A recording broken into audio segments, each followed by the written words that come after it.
Tuesday, June 7th, 2022, and the Council of the Town of Oakville is meeting to consider planning matters. Welcome. Thank you for joining us.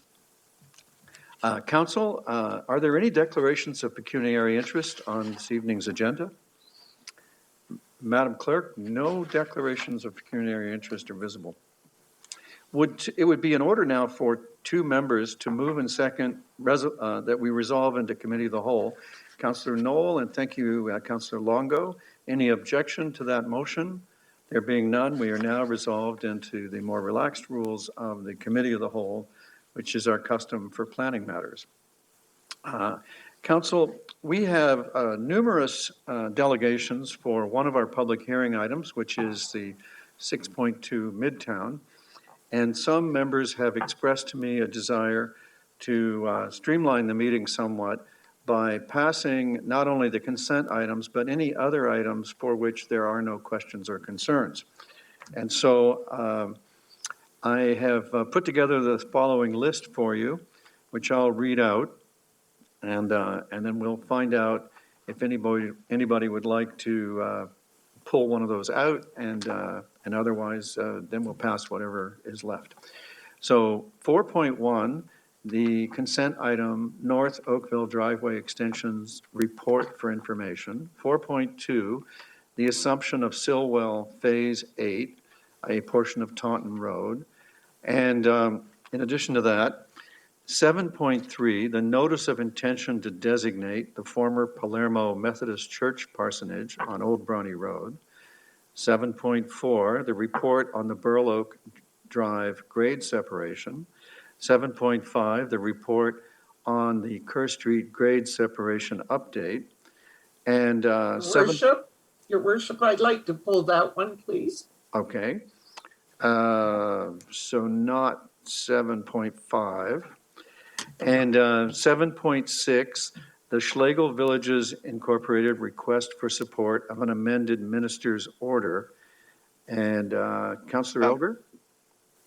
Mayor Burton, I'd like to separate that also. Okay, that's out. And 9.1, the Heritage Oakville Advisory Committee minutes. Okay. I have no issues, but I just wanted to thank staff for all their diligent work on many of these reports. It's very, very well received, and say thank you. Thank you, Councillor Sandhu. So I need a mover for this, for these 4.1, 4.2, 7.3, 4, and 4, and 9.1. And Councillor Giddings, thank you for that. Is there any objection to the motion? There being no objection, they are carried. So thank you, everybody. And that brings us to our first public hearing item.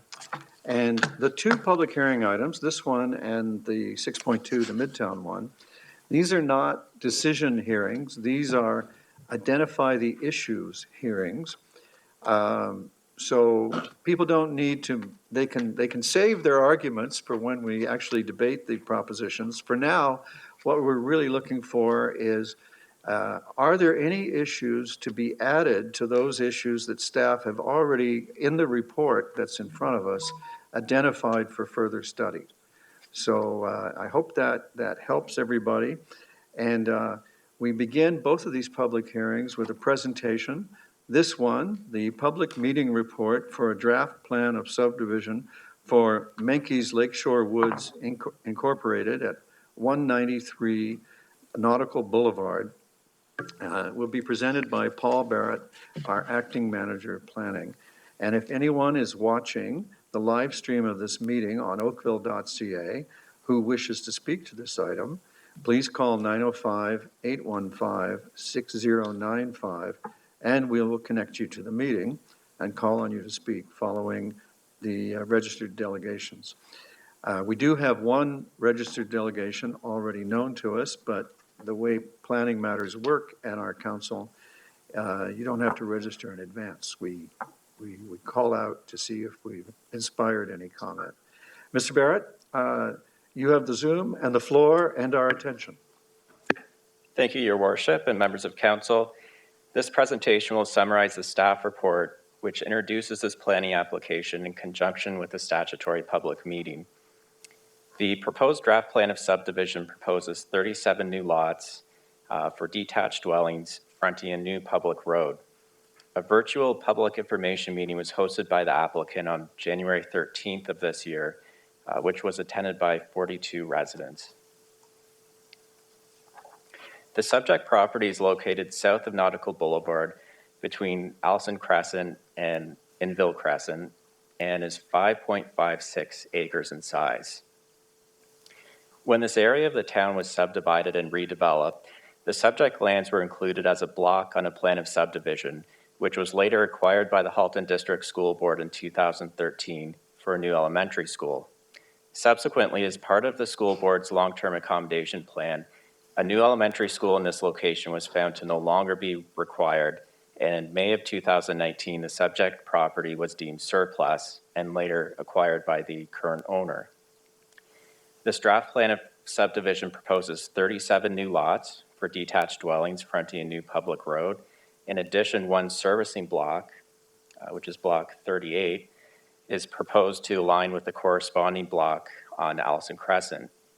One additional walkway block, that's block 39, is proposed between Street A and Shell Park to provide a pedestrian access from the neighborhood to Shell Park. The subject property is identified in Schedule A1, Urban Structure of Livable Oakville, as being within residential areas. Some growth and change may occur in residential areas provided the character of the area is preserved and the overall urban structure of the town is upheld. The subject property is designated low-density residential by Livable Oakville. The staff report provides a more detailed overview of applicable policy. However, I'd like to emphasize that the proposed draft plan of subdivision will be reviewed against Section 1119 of Livable Oakville, which provides criteria which development within all stable residential communities is required to be evaluated against to maintain and protect the existing neighborhood character. The subject property is zoned RL6, Special Provision 296, which permits detached dwellings subject to regulations which include a minimum lot area and minimum lot frontage. No amendment to Livable Oakville or the zoning bylaws sought by the applicant. This slide replicates the issues and matters that have been identified in the staff report for further review and consideration. In terms of public comments, the public information meeting was held on January 13th of this year and attended by 42 residents. The applicant received feedback from the public, and I would note that a number of residents requested a pedestrian connection between the proposed public street, that's Street A, and Shell Park, which is now shown on the draft plan. A separate package has been distributed to council as well with public comments that were received between the time the staff report was completed and today. The future recommendation report will address comments received from the public and will include a complete review of the draft plan of subdivision application. In conclusion, Your Worship, staff put forth the following recommendation as shown for council's consideration. Thank you. Thank you, Mr. Barrett. Councilor O'Meara, do you want council to go now, or would you like to hear from the registered public delegations? Okay. Madam Clerk, would you please call the delegation, or the delegation that we have listed, and then we'll see if anyone else is called in. So the delegation is Alex Fani. Welcome, sir. Let's see. In theory, the clerks are bringing you into the meeting, and if you unmute yourself, we should be able to hear you, and if you turn on your camera, we'll even be able to see you, although it's not required.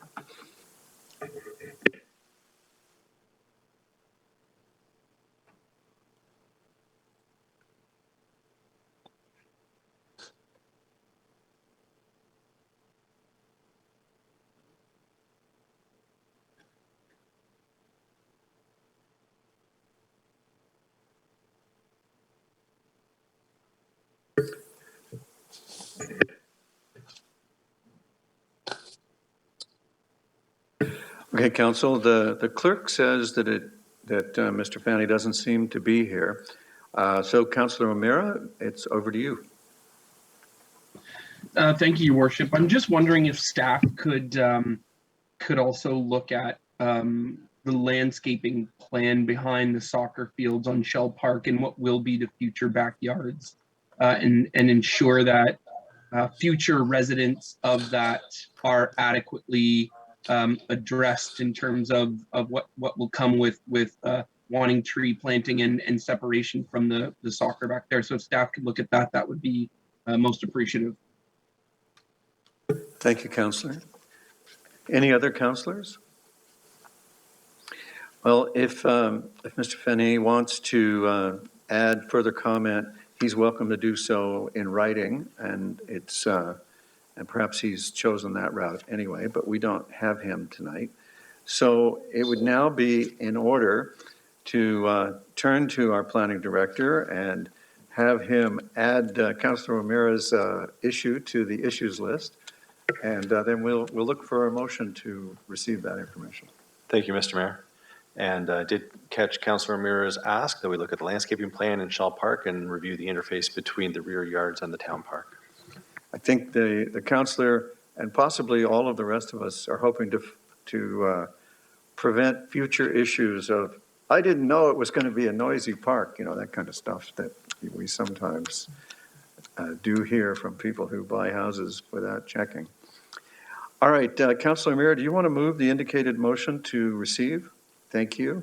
Any objection to Councillor O'Meara's motion? There being none, that's carried. Thank you, everybody. And now we come to the public meeting report for the town-initiated official plan amendment for the Midtown Oakville Urban Growth Center. There's quite a detailed and important report that's available to the public, and of course, council has also read it. And we're going to have a presentation from Jeff Abma, our senior planner, on this matter. And if there is a desire by anybody watching this meeting on oakville.ca who wishes to add their thoughts and help identify issues, they can call 905-815-6095 and we'll connect you to the meeting and then we'll call you to speak following the registered delegations. And I think we have 8 or 9. So, Mr. Abma, you have the floor, the Zoom, and our attention. Thank you very much, Mr. Mayor, and good evening, everyone. The purpose of this public meeting is to present a town-initiated official plan amendment to Livable Oakville for the Midtown Oakville Urban Growth Center. I will be sharing the podium tonight with Jill Stephen, Director of Transportation and Engineering, who will be presenting on transportation elements of the proposed official plan amendment, and you'll be hearing from her a little later on in this presentation.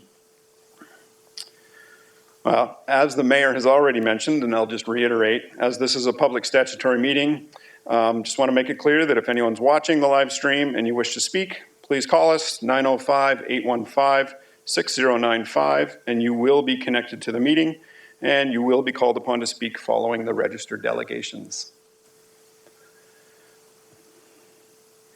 This report is about a new proposed official plan amendment to the Livable Oakville Plan to implement the findings of the Midtown Oakville Growth Area Review.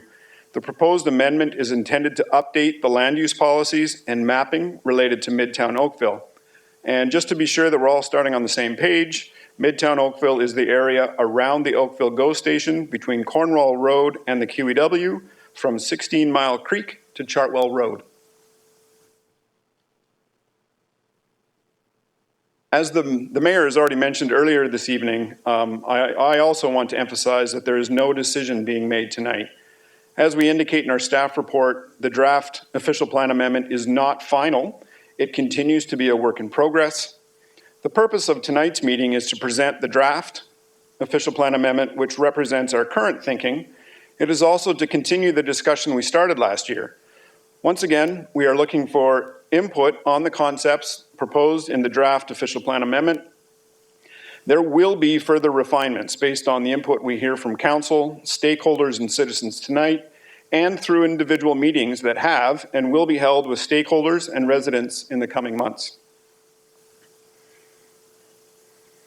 Right up front, I think it's important to highlight the vision for Midtown. Midtown Oakville is being planned to be an urban community where people are able to live, work, and play in walkable, mixed-use neighborhoods connected to the rest of Oakville by pedestrian, cycling, transit, and street networks. It is to be a self-sufficient urban community with tall buildings, open spaces, recreational and retail amenities. The proposed OPA being presented tonight is an evolution of the OPA we proposed last year in March. The current OPA is intended to replace the one released last year. This slide certainly does not recognize all the work that has already gone into Midtown. Some might say we've been planning Midtown for a coon's age. There has been more than 16 years of work and effort put into Midtown since it was first identified in the 2006 growth plan. Planning for Midtown is not new. It is and will continue to be ongoing. Since March of last year, Council has also held workshops, one for transportation and one for urban design, to help gain a better understanding of the intricacies of planning for Midtown Oakville. We have also held a virtual public information session focused on Midtown last June. So now we are here back for a second public statutory meeting tonight. Due to the upcoming municipal election in the fall, we do not anticipate being able to return to Council until next year. Likely it will be another public statutory meeting because we fully anticipate there will need to be further refinements to this OPA before returning for a recommendation of a final OPA after that. While we are not returning to Council until 2023, we will not be sitting idle. This presents us a great opportunity to continue to meet with stakeholders and other members of the public, as well as continue our work on Midtown. For those of you who may be new to planning, this diagram gives a big picture view of how land use planning works in Ontario. We're in a multi-tiered system. At the top, the province has established overarching legislation, policies, and plans, including the Planning Act, the Provincial Policy Statement, and the Growth Plan for the Greater Golden Horseshoe, among others. Then we have the region of Halton. The region has its own regional official plan, which must be consistent with or conform to the provincial policies and plans. And then at the bottom, we have the local municipalities like us, the town of Oakville. We have our own local official plan, the Livable Oakville Plan.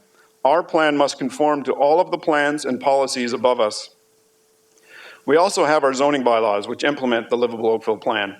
The zoning provides detailed regulations and numbers that are important at a site-specific level to implement the policies and direction of the official plan. And none of this is static. There have been lots of changes recently at all of these levels, particularly at the provincial level. And provincial changes have a ripple effect, moving down to the region and the town. Both the region and the town are in the midst of reviewing their official plans, as we are required to do every number of years. And of course, the ongoing challenge is that these reviews must pivot and respond to the changing policy regime at the provincial level. Needless to say, there are lots of moving parts these days. So the new draft OPA being presented tonight is one part of the town's official plan review, and it's important to note that there are policies at every level here that direct growth to Midtown and require that it be planned as a complete community. I thought it would be important to provide some highlights of provincial legislation that has implications for Midtown. One is that the Planning Act provides the ability for upper tier municipalities, like Halton Region, to identify protected major transit station areas, which Halton has now done for Midtown. One of the more significant changes to the Planning Act is that Section 37 has been replaced with the community benefits charge. So as of this September, Council will no longer be able to authorize increases in permitted height and/or density through the zoning bylaw in return for community benefits. And the growth plan, which we've discussed lots in this venue before, requires that Midtown Oakville, as a strategic growth area, an urban growth center, and a major transit station area, be planned to achieve a minimum of 200 residents and jobs combined per hectare by 2031. Halton Region has been working to ensure that the Halton Regional Official Plan conforms to the provincial legislation as well. The Regional Official Plan, through ROPA 48, or Regional Official Plan Amendment 48, which is now in effect, delineates Halton's urban growth centers and major transit station areas, including Midtown Oakville. This is map 6A of the Regional Official Plan, which establishes the Midtown boundary that we are now working with down at the town level. The Halton Regional Official Plan accordingly requires local official plans, like the Livable Oakville Official Plan, to also identify urban growth centers and major transit station areas using the boundaries that they've delineated in the Regional Official Plan. And of course, the Regional Official Plan, once again, directs higher density mixed-use development to these strategic growth areas, one of the more important ones in Halton being Midtown.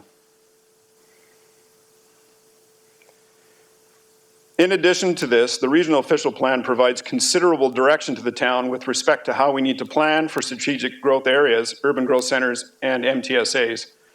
Some of these requirements include policies to meet intensification and mixed-use objectives, prescribe minimum densities, and they require policies for strategic growth areas to include both a transportation network, which integrates active transportation and higher order transit, and urban design guidelines to promote active transportation and transit supportive land uses.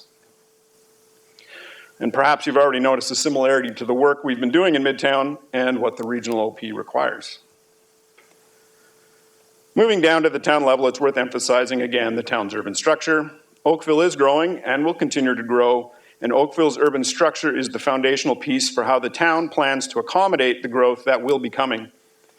As a refresher, the goals of the urban structure are to provide for the long-term protection of natural heritage, public open space, and cultural heritage resources, to maintain the character of residential areas, and direct the majority of intensification to identified growth areas and corridors supported by transit.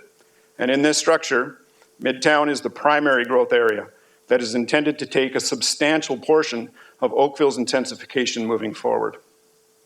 So at this point, I'll hand over the reins to Jill Stephen, our esteemed Director of Transportation and Engineering, to walk you through the transportation planning in Midtown. Thank you, Jeff.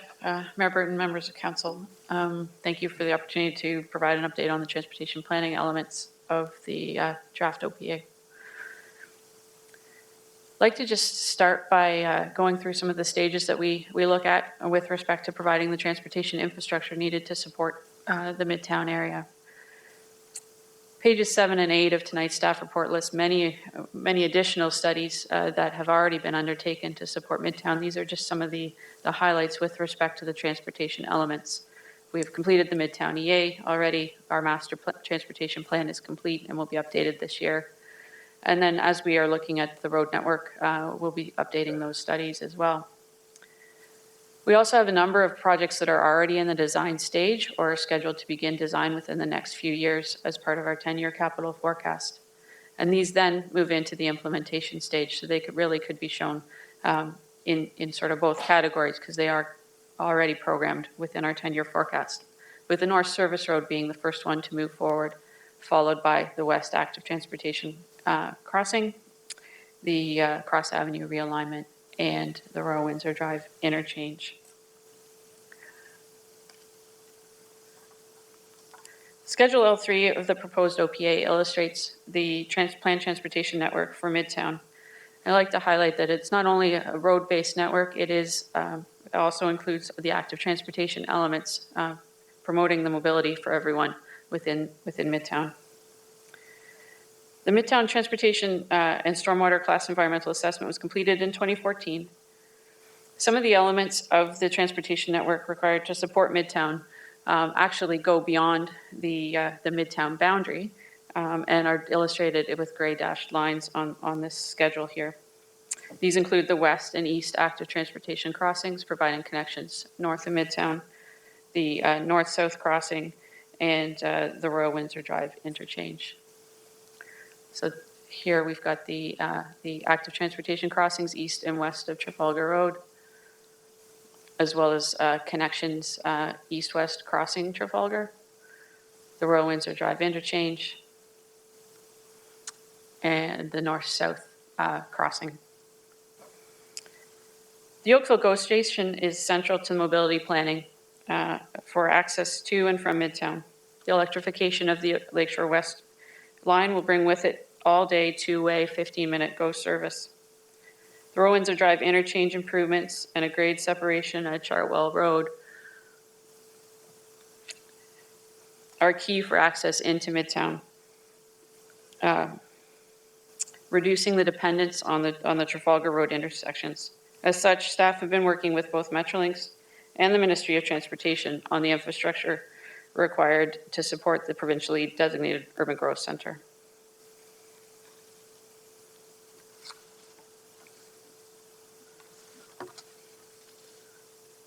The transportation network includes some updates and refinements from the previous version.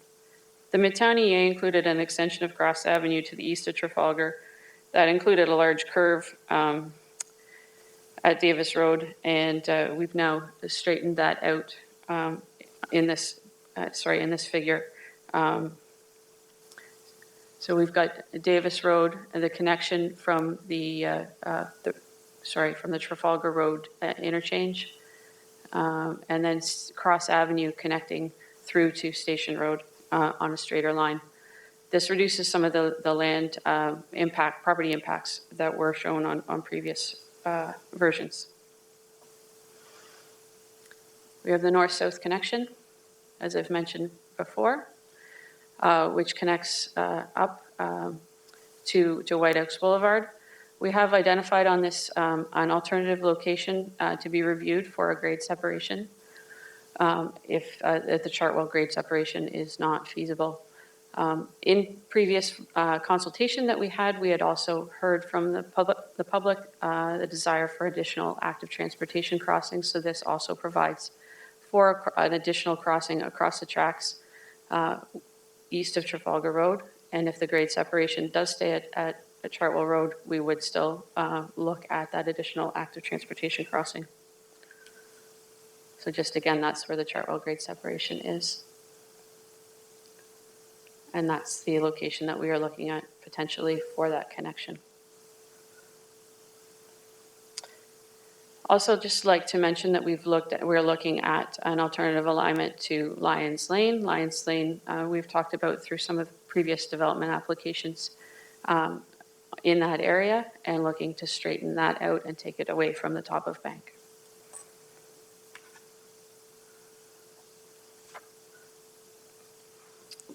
Active transportation is very important for Midtown and for all of our mobility within Oakville. As I noted earlier, the updates to Schedule L3 include the active transportation infrastructure, bike routes, bike lanes, multi-use paths, and of course sidewalks would be included on all these roads. We have the 2 standalone active transportation crossings that were included within the EA. So we've got bike lanes and bike routes. We also have connections in terms of bike routes into downtown Oakville on Allen Street as one of the identified routes. That was another area that we heard from the public. They wanted to ensure that there were connections from Midtown, not just within Midtown. And so wanted to highlight that that is already identified in our active transportation master plan.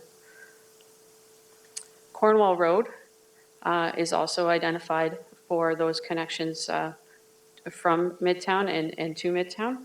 There is a multi-use path to the east of Midtown.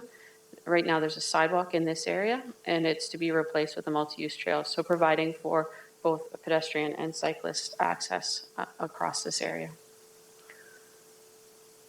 And so as you can see from this graphic, we have connections shown on the entire network to ensure that there is active transportation capacity and connections within the area. Thank you, Mayor Burton. I'd like to turn it back to Jeff now to continue with the land use component of the presentation.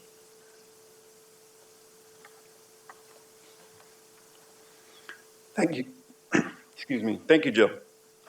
So moving on to land use in Midtown, this is the proposed land use schedule, Schedule L1, that's in the proposed official plan amendment.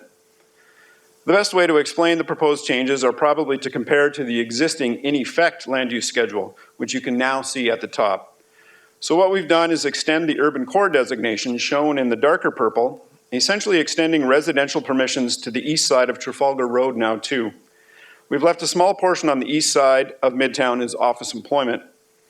We've also removed the districts. The intent has never been to create distinct districts with their own unique characteristics so much, and so it was a little misleading to talk about districts anymore. The slide here is just meant to give a little extra flavor of what the urban core designation is all about. Urban core is really the town's main mixed-use designation in our official plan.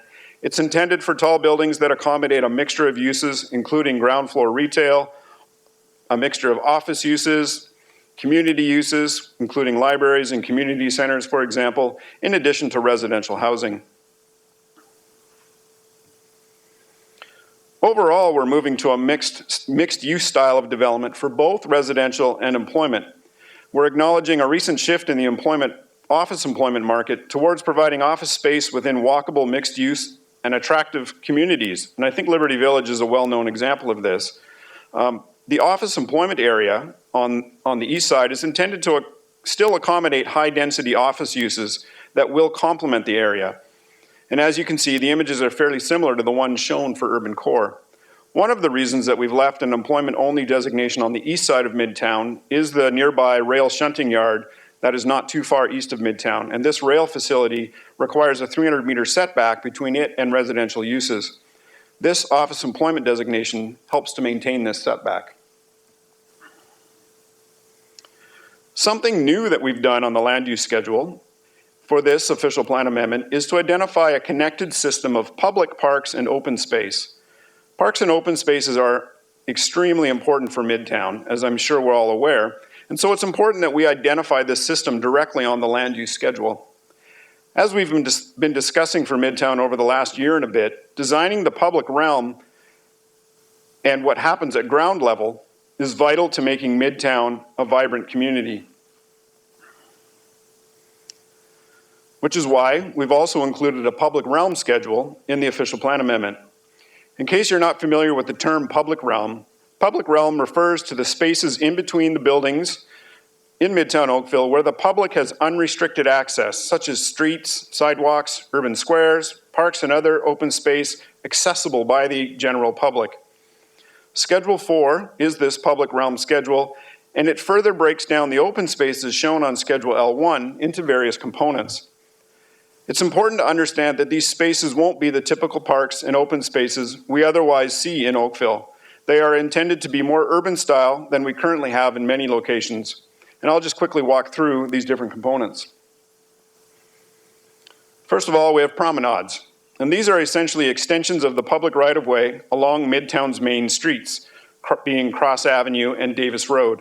They are intended to be focused on providing a generous area along the street, focused on pedestrians and active transport. They provide an area for ground floor retail, restaurants, and cafes, for example, to spill out from the buildings that will be located alongside them into the street.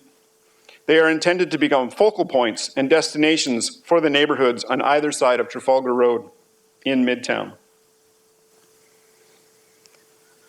Next, we have urban squares. These are smaller areas or plazas that provide important public space for hanging out, otherwise known as passive recreation. A place to stop and take a break, sit for a minute, come outside for some air, a place to meet up with friends, and so on. They should really mesh well with the buildings that frame them and are typically located on the corners of blocks and may include some form of public art or other attractive feature. They are more of a place for informal activities. Public commons are a little bit larger than urban squares and are able to accommodate some of the things that urban squares can't. Maybe some of the areas will accommodate activities like throwing a frisbee around, or maybe different places for small or medium-sized groups to gather. Perhaps they'll have water features that people can play in. They might even accommodate local farmers markets, or perhaps some kind of formalized recreation facility, such as the ball fields we already have in the Cornwall Sports Park. Finally, we have connectors. These are linear spaces that are intended to connect or knit all the other spaces together. They could include pedestrian and cycling bridges, like the one proposed to cross over QEW by Oakville Place. They could be green areas lined by development that provide pathways and sidewalks to connect one side of a block to another. Ideally, they would integrate well with any privately owned public space that would be provided by development. In this way, the public parks and open space system work together to create a connected series of places for residents, workers, and visitors in Midtown alike. So one of the questions we've had about this system is how much of this system is currently in public ownership and how much is currently in private ownership. So the system shown here is approximately 45% in public ownership already. The other 55% would need to be obtained by the town through perhaps land conveyances as part of development applications, or maybe purchased using cash in lieu of parkland funds. We've also had questions about who gets to choose whether parkland dedication in Midtown is provided as land or cash. And in answer to that question, according to the town's parkland dedication bylaw, parkland is required first to be provided as land, but then the town has the discretion to require cash in lieu if it so chooses. The bylaw further indicates that it is the manager of realty services in consultation with the Parks and Open Space and Planning departments that is given the authority to make the final decision, provided, of course, that that decision doesn't conflict with any other direction from council. I do also need to point out that the system shown here is really just the first strokes at defining this network of public open spaces. It will most certainly be refined more as we move forward, as we get feedback from stakeholders, but also particularly as we gain direction from the park strategy that is currently being developed. I will put in a little plug here about the council workshop being held next week on June 14, where council will be learning more about that strategy. And like all council workshops, members of the public are invited to watch the proceedings online. So what I've just been discussing are spaces that are intended to be in public ownership at the end of the day. However, the public realm will also include privately owned, publicly accessible open spaces, which I will herein refer to as POPs. It's a whole lot shorter. The public spaces we've just been discussing are intended to be complemented by a network of POPs. The proposed policies, for example, talk about the intent for the blocks in Midtown to be developed using a perimeter block framework with buildings lining the streets, and then in the middle of the block, there could potentially be POPs at grade for residents and workers in the development, but also for the general public. So I've attempted here on this slide to illustrate a network of POPs using green dots in the middle of these blocks with dashed lines showing how they could potentially connect with public spaces and with each other. And it's really all of this together that the public parks and open spaces and the POPs network will result in the system of parks and open spaces that are so important to creating complete communities in Midtown. This here is an example of a proposed POPs from an application we recently received for a site here in Midtown.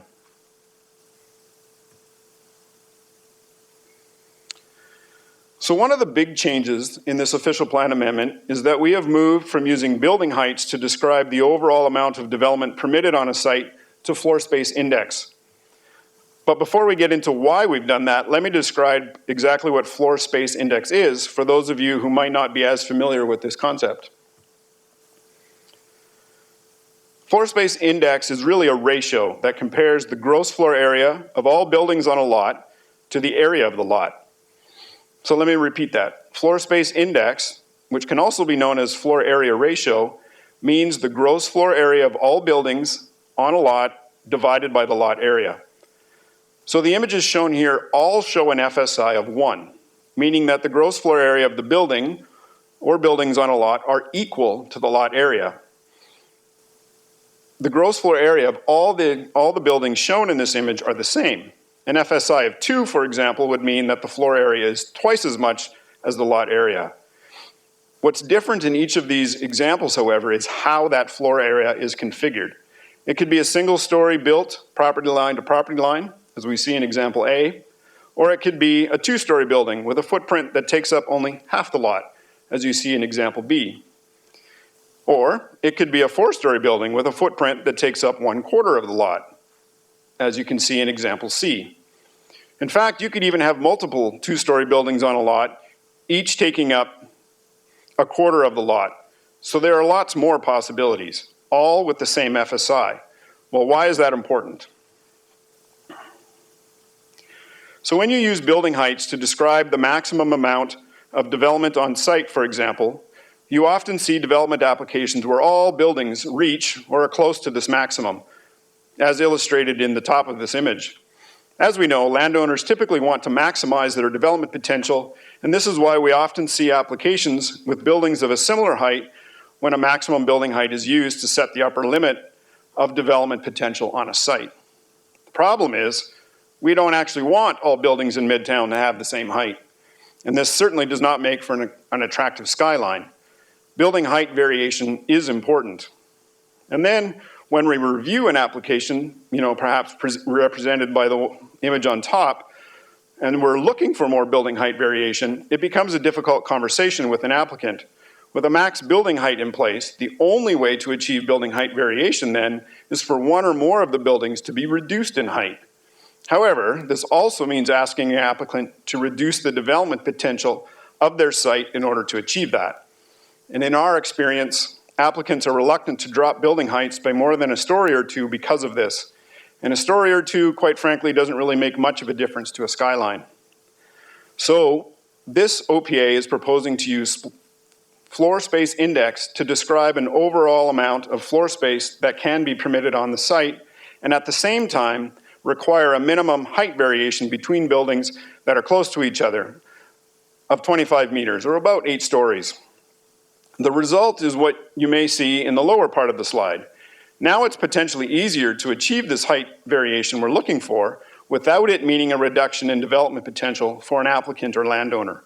The overall amount of floor space is the same between the top and bottom of this slide, but you can see the difference in what it means in terms of potential skyline.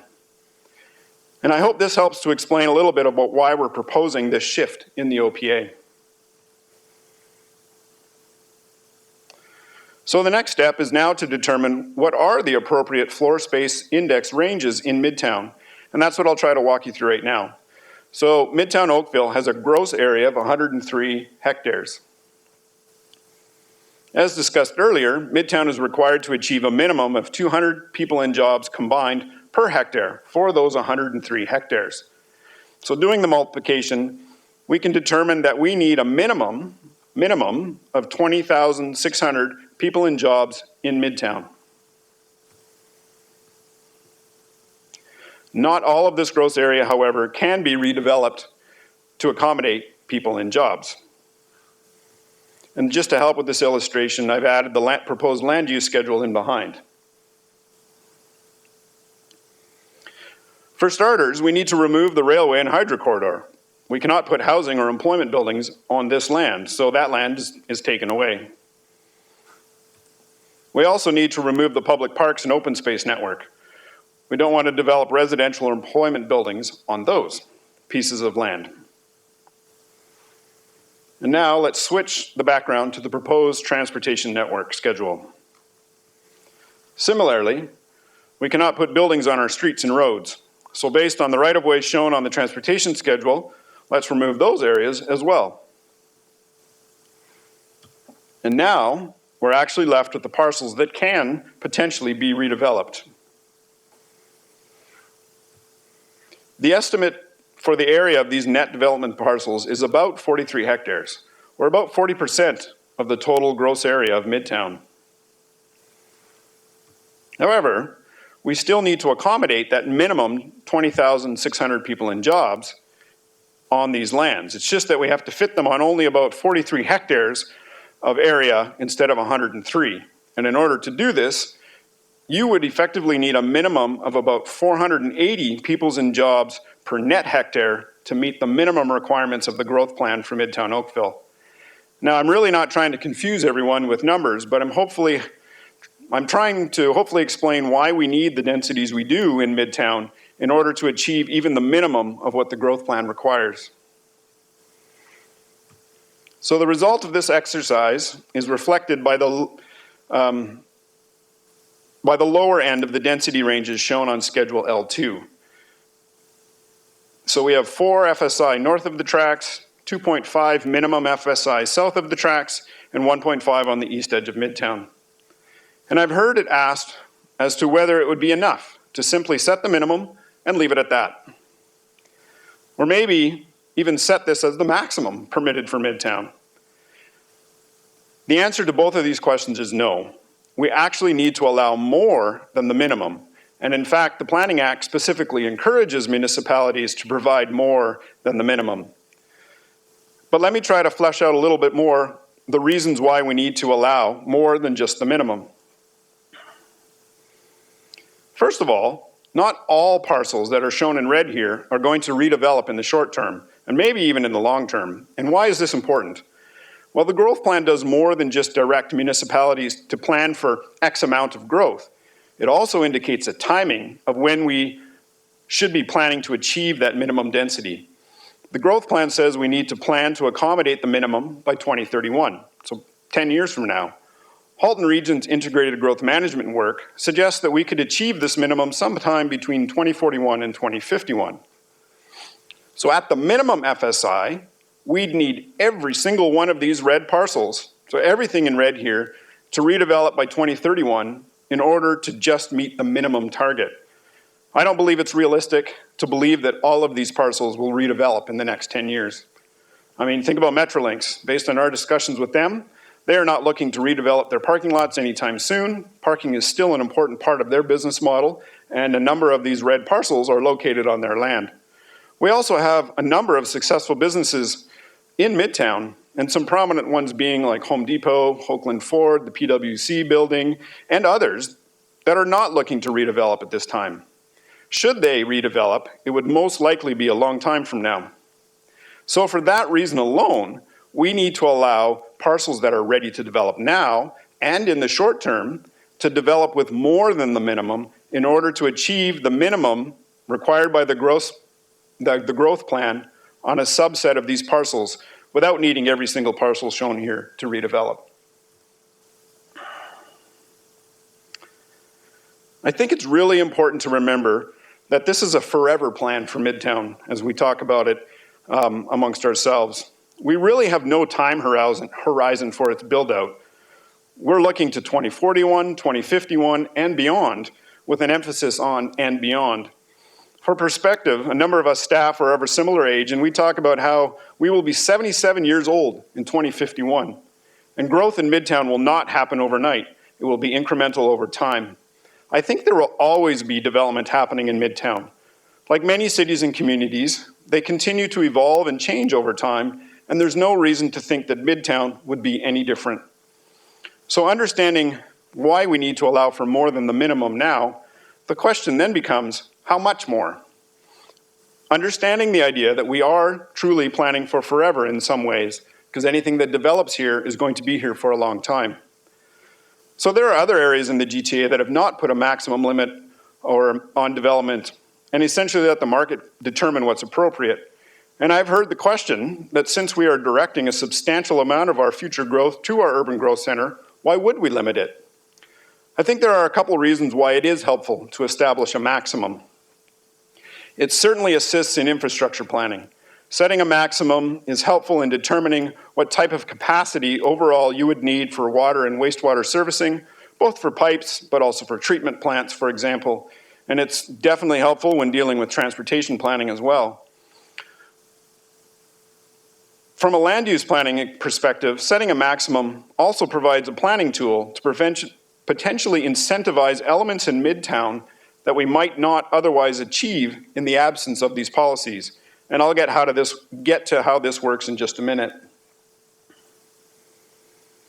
Before I get into that, I'll just show you where we've landed with the maximum densities. Again, having the highest densities and thereby the tallest buildings north of the tracks at a maximum FSI of 10.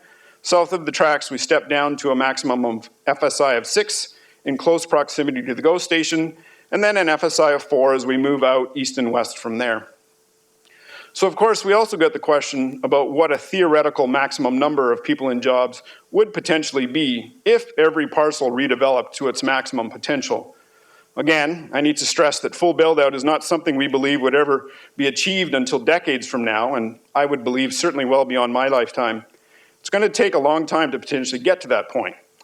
But having said that, as we've noted in the staff report, based on our analysis and a whole bunch of assumptions, these maximums could represent a full build-out of approximately 550 people in jobs combined per hectare. Again, not likely being reached until decades from now. So now I want to address the fact that even though we've moved away from building heights towards FSI in the draft OPA, we still have a proposed maximum building height policy that has attracted some attention. And the reason is fairly straightforward as to why we've provided this. On larger sites with larger amounts of permissible floor areas, we did not want all of that floor area to be put into a single tower of who knows what height. What you see here is really theoretical, as I don't believe any applicant with a site capable of accommodating multiple buildings would choose to do this. However, it is still theoretically possible if you don't have a maximum building height for individual towers. And this is what we're essentially trying to prevent by putting in a maximum building height policy for the individual tower. This is really more of what we would anticipate to develop on sites that can accommodate multiple buildings. So in order to prevent what I just showed, we institute a maximum building height for an individual tower. And you also need to remember that we have a policy that requires a minimum building height variation between towers that are close to each other of 25 meters, as I've said before, about 8 stories. Ideally, we want to get a mix of tall buildings with slender profiles on top of podiums mixed with potential mid-rise buildings as appropriate. We certainly do not anticipate that all buildings will come in at the maximum building height. And in fact, I would argue that the FSI maximum would likely limit that from happening. There might be a number of these tall buildings across Midtown, but certainly not all of them. So you may be asking, well, where did this maximum building height figure come from?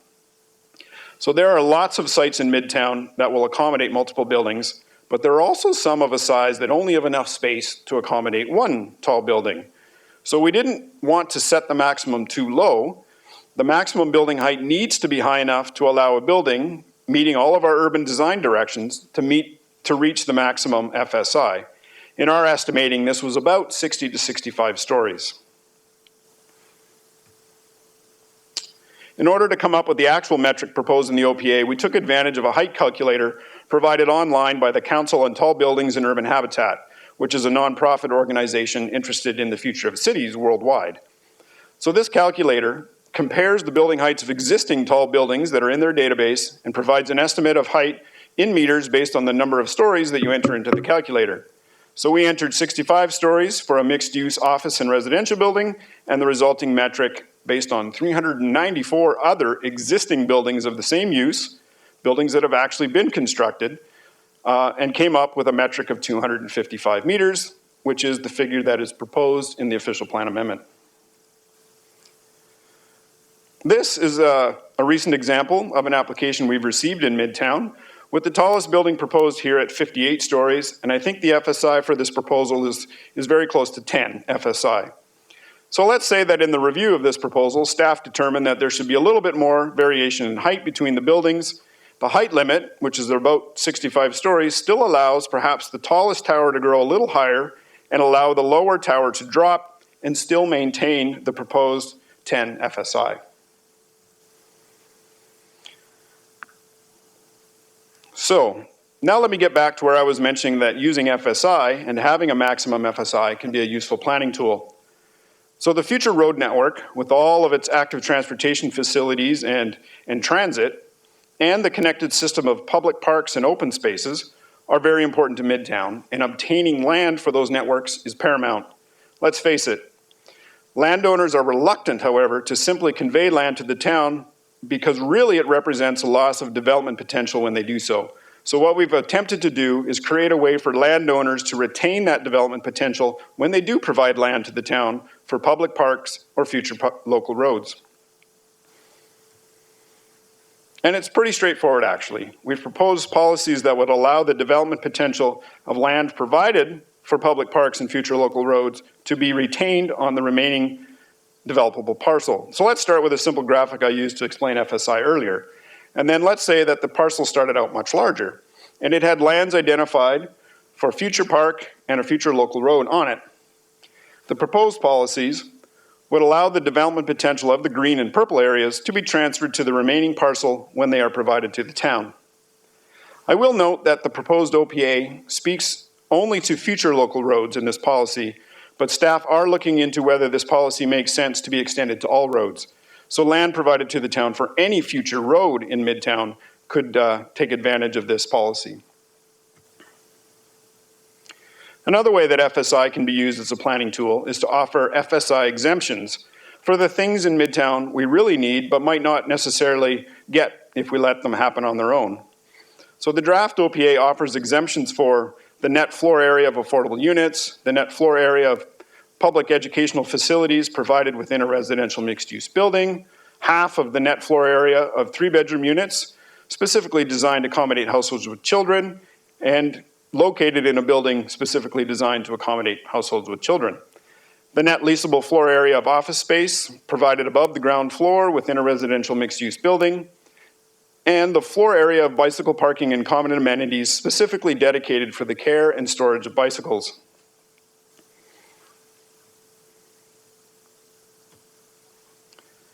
So another way that FSI, I think I've said that already. So we've already had some questions about accommodation of households with children. And I'll just go back to this slide while I talk about this. And part of this came from feedback we heard last time about needing to make sure that Midtown accommodates households of all sorts and sizes, not just singles and young couples, for example, but need to make sure there's space and design for other types of households, like families or households with children and seniors, as examples. I think we have some more work to do on this in terms of implementation, and perhaps we need to learn from some of the work that's been done in Toronto, looking at their work called Growing Up, Planning for Children in New Vertical Communities. This work is not just about children, but provides guidance for how new mid-rise and tall buildings can be developed, and then I'll quote them here, as vertical communities to support social interaction and better accommodate the needs of all households, including those with children. I think it's the simple notion that if our planning works for kids, it will work for a lot of different people in households, and that's what we really want in Midtown.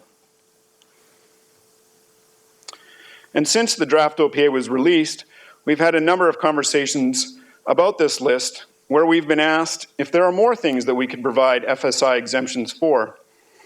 And so yes, staff will certainly consider whether there are other elements for Midtown that could be included. And some of these could include larger grocery stores, daycares, hotels, above ground parking that's capable of being converted to other uses in the future, perhaps as parking demand goes down, and others. So how might this work? So let's say we have a development here that, after accounting for the public parks and future local roads, it's determined that this is the amount of development that reaches the maximum FSI allowed, and it stays within the height limits and has the building variation that we're looking for, but doesn't yet provide any of those things that we were just discussing. So now let's say this development proposes some of the things we'd like to see in Midtown. Maybe it's got affordable units, it's got larger units for households with children, some office space, or even potentially a public school in the future. According to the proposed policies, these proposed uses would be exempt or partially exempt from the calculation of FSI when determining compliance with the maximum FSI range in this OPA. As a result, this development could add more floor space in comparison to what they would otherwise be permitted without any of these amenities. I will point out that the maximum building height limit would still remain in effect, and the anticipated result would be that some of the other buildings would be able to increase in height and floor area, and we would still maintain the required building height variation as well. So now I want to talk quickly about inclusionary zoning, as it's a topic that's come up with respect to Midtown. So first of all, what is it? So it's a tool that municipalities can use to require the inclusion of affordable housing units within buildings that have other residential units. And I think the image here does a good job of showing how they are intended to be interspersed throughout the building and not necessarily grouped together, like my previous illustration was showing. These affordable units need to be maintained as affordable over time. And at present, the Planning Act enables municipalities to adopt inclusionary zoning policies for protected major transit station areas. So Midtown would certainly be eligible for that. There are a couple of things that, of course, need to happen in order to implement inclusionary zoning in Midtown. Town Council would need to adopt enabling policies in the Livable Oakville official plan. And an assessment report would need to be prepared, probably most appropriately by Halton Region, but the town could do this as well, and I believe Burlington has already undertaken it for Burlington at present. This assessment report needs to look at a whole lot of things in order to get the inclusionary zoning to work, including demographics for the town, household incomes, housing supply by type and size, housing demand, an analysis of market prices, the value of land, cost of construction, and many, many more, essentially just to help determine what would be considered an affordable unit for Oakville. So now the difference between inclusionary zoning and the Fsi exemptions that I just talked about is that under inclusionary zoning, this would require developers to provide affordable units, whereas the proposed Fsi exemption policy incentivizes their provision. So it is possible that the two could be combined moving forward so that we could actually achieve more than the minimum required by inclusionary zoning by incentivizing developers to provide more. And it's certainly an area that we need to continue to work on for Midtown. So moving on to coordination and cost sharing. One of the challenges in Midtown is that there are lots of individual properties of many shapes and sizes, as well as many different landowners.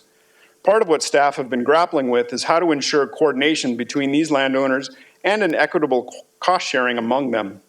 In this regard, there is a notable difference between the previous draft OPA from last year and this one, and it's the removal of policies related to cost sharing and a previously proposed requirement for landowner agreements among landowners. We heard many times from stakeholders, particularly landowners in Midtown, express a concern about the requirement to enter into such agreements with adjacent landowners. And the general opinion that they provided is that there are tools available to the town already that can achieve this necessary cost sharing and coordination. So we've listened and we've removed that requirement and are looking to utilize the tools available to the town. So what are those tools that the town has at its disposal to ensure equitable cost sharing and coordination?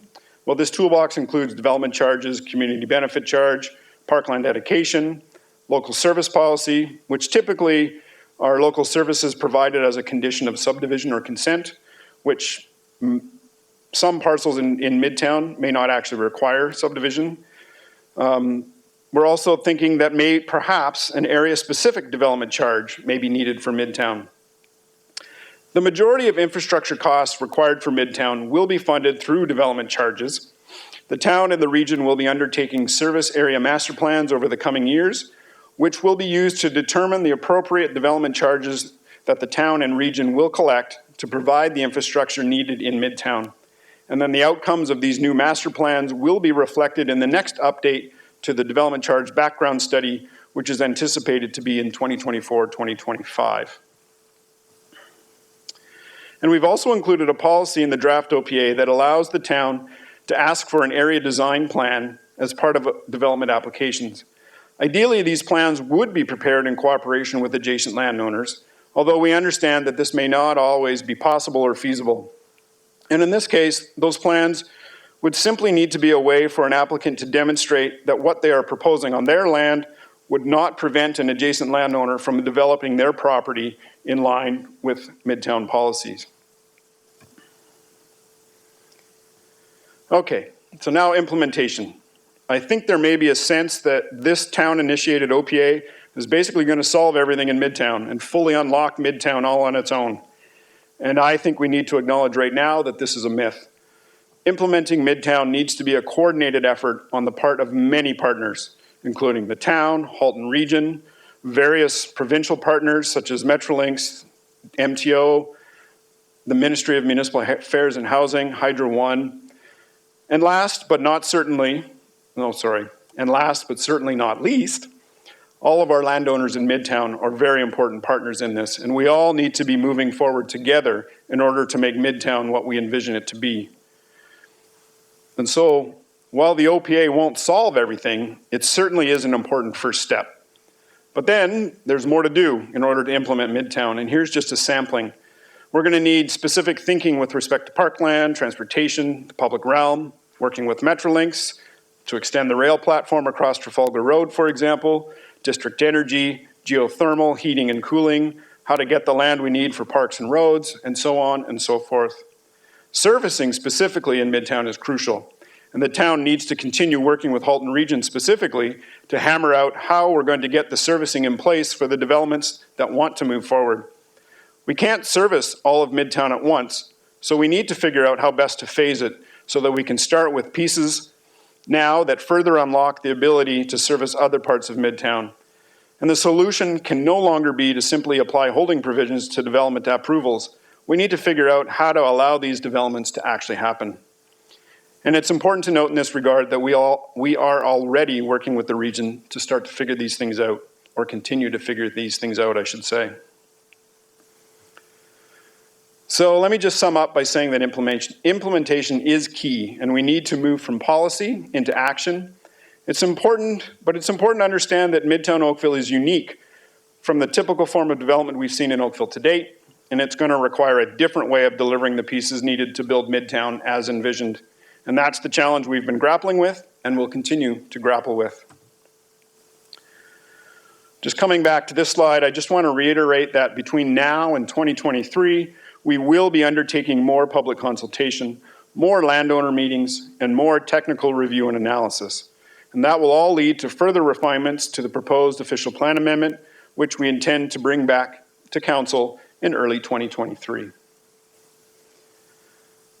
I'll now end with staff's recommendations that the staff report be received by council and that comments from both council and the public be received and considered as we continued our work on Midtown.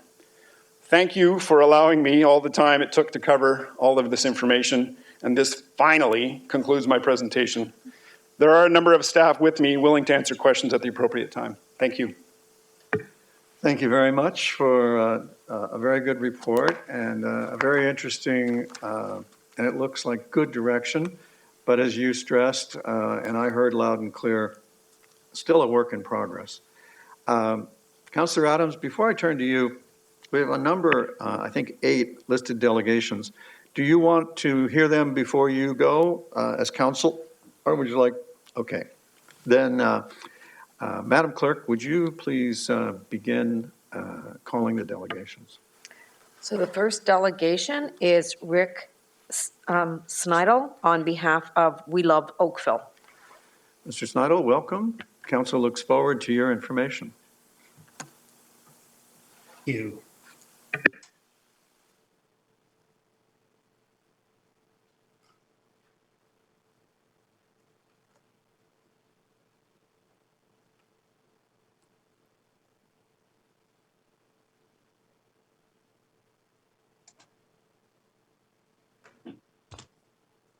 Good evening, everybody. Hope you can all hear and see me.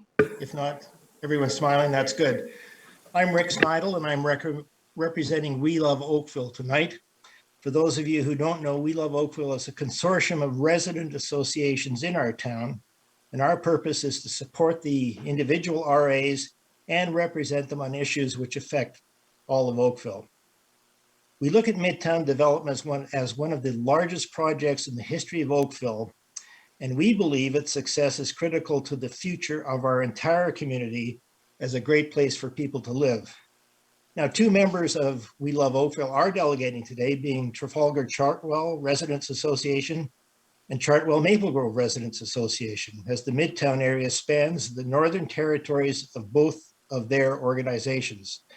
We are delegating in their support and also to declare to council and the citizens of Oakville that We Love Oakville will work with council and the planning team at the town to provide input and feedback as best we can to them and also to our members. We do recognize and accept that accommodating provincially mandated growth projections for Halton Region with no settlement boundary expansion requires greater densification within built-up areas. How that will be achieved is of keen interest to all of our members. Our objective is to ensure that the Midtown achieves the goals of the Livable Oakville Plan and becomes a wonderful community which all Oakvillians would love to live in themselves. This is a brief presentation. I'd be pleased to clarify any points or respond to any questions. Thank you very much, Mr. Snidel. We look forward to working with you and all members of the public who would like to be involved in this. And as you heard from Mr. Abma, there's going to be lots of opportunity to do that over the coming years. When I look at how much work there is to do, on one of the slides, I thought to myself, if only this could be fast. But clearly, this is one big complicated puzzle, and we look forward to working with you. Madam Clerk, would you call the next delegation, please? The next delegation is Yetta James on behalf of Trafalgar Chartwell Residents Association. Welcome, Ms. James. Council looks forward to your information.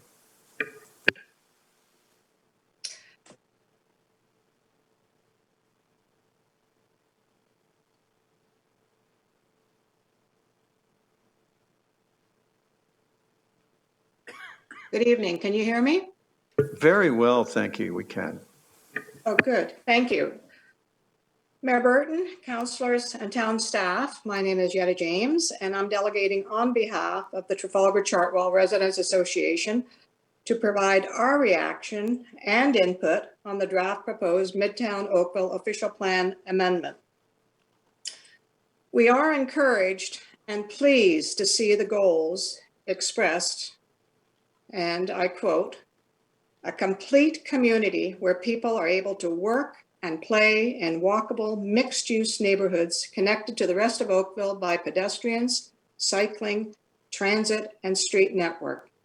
Specifically, we're also encouraged by the stated objective, and again I quote, "to create a vibrant, people-oriented, transit-supportive, and urban complete community by A, providing a mix of residential, commercial, and employment uses and public service facilities complemented by public open spaces and public art to attract different users throughout the day and year round.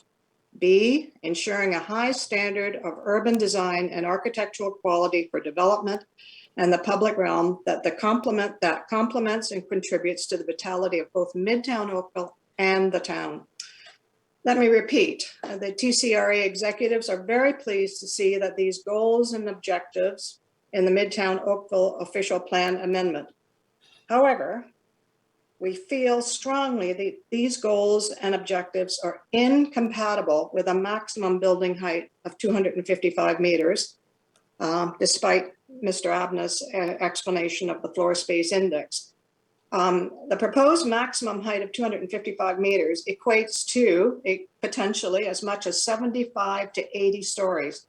And I want to put that proposed height restriction of 255 meters into perspective. It's almost half the height of the CN Tower. It's taller than most of the downtown Toronto bank buildings and just short of the highest building in Canada in 2021. Being First Canadian Place, which by the way is 72 stories.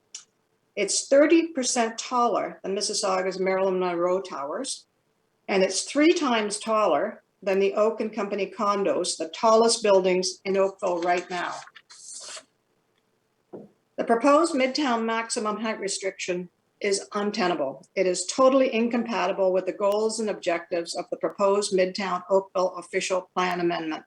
The goals and objectives are merely a utopian wish list if the height restrictions are not amended. So in conclusion, the TCRA are vehemently opposed to the revised height restriction of 255 meters to facilitate the intensification of Midtown. We strongly suggest other solutions be found. For example, finding more land, and as was explained this evening, Metrolinx, Home Depot, the dealership, PwC, those are all areas that are not currently readily available, but we would suggest those solutions be found. We're also suggesting a solution that is in line with the stated goals and objectives of the Midtown Oakville official plan amendment. A solution that addresses the safety and livability of existing and future residents of Oakville. A solution that preserves our status as one of the most livable towns of Canada. A solution that avoids a Hong Kong or New York style residential barrier wall of towers between North and South Oakville. We too offer to become engaged in any public consultation, focus group, or roundtable aimed at achieving and selling compromise on the formidable problem of accommodating population growth without expanding existing urban boundaries. Finally, the TCRA cannot explain or defend the proposed maximum building height of 255 meters, again, potentially 75 to 80 stories, to our members and our neighbors. And the initial reaction from our neighbors is, this is ridiculous, crazy, monstrous, towering monoliths, conflict with virtuous mission statement, out of control, nonsensical. So on that note, I'm going to thank you for giving me this opportunity and your time. Thank you very much, Ms. James, for bringing your information to council. And council and I look forward to working with you over the coming years to sort these things out. Councillor Hazletil, would you have a question for Ms. James? I just wanted to thank Ms. James and the TCRA for being engaged in the Midtown work all along and having a fairly strong understanding of where it's been and where it's going. And as you say, we look forward to more public workshops where they have a chance to share their ideas and suggestions about how we achieve the provincially mandated growth. Thank you, Councillor. Madam Clerk, would you please call the next delegation? The next delegation is Jonah Bell from Corbett Land Strategies. Mr. Bell, welcome. Council looks forward to your presentation or information.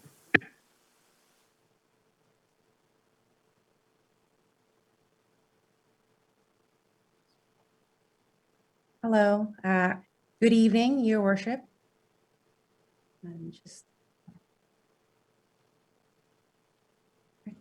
Good evening. We see you and hear you, and your presentation is up.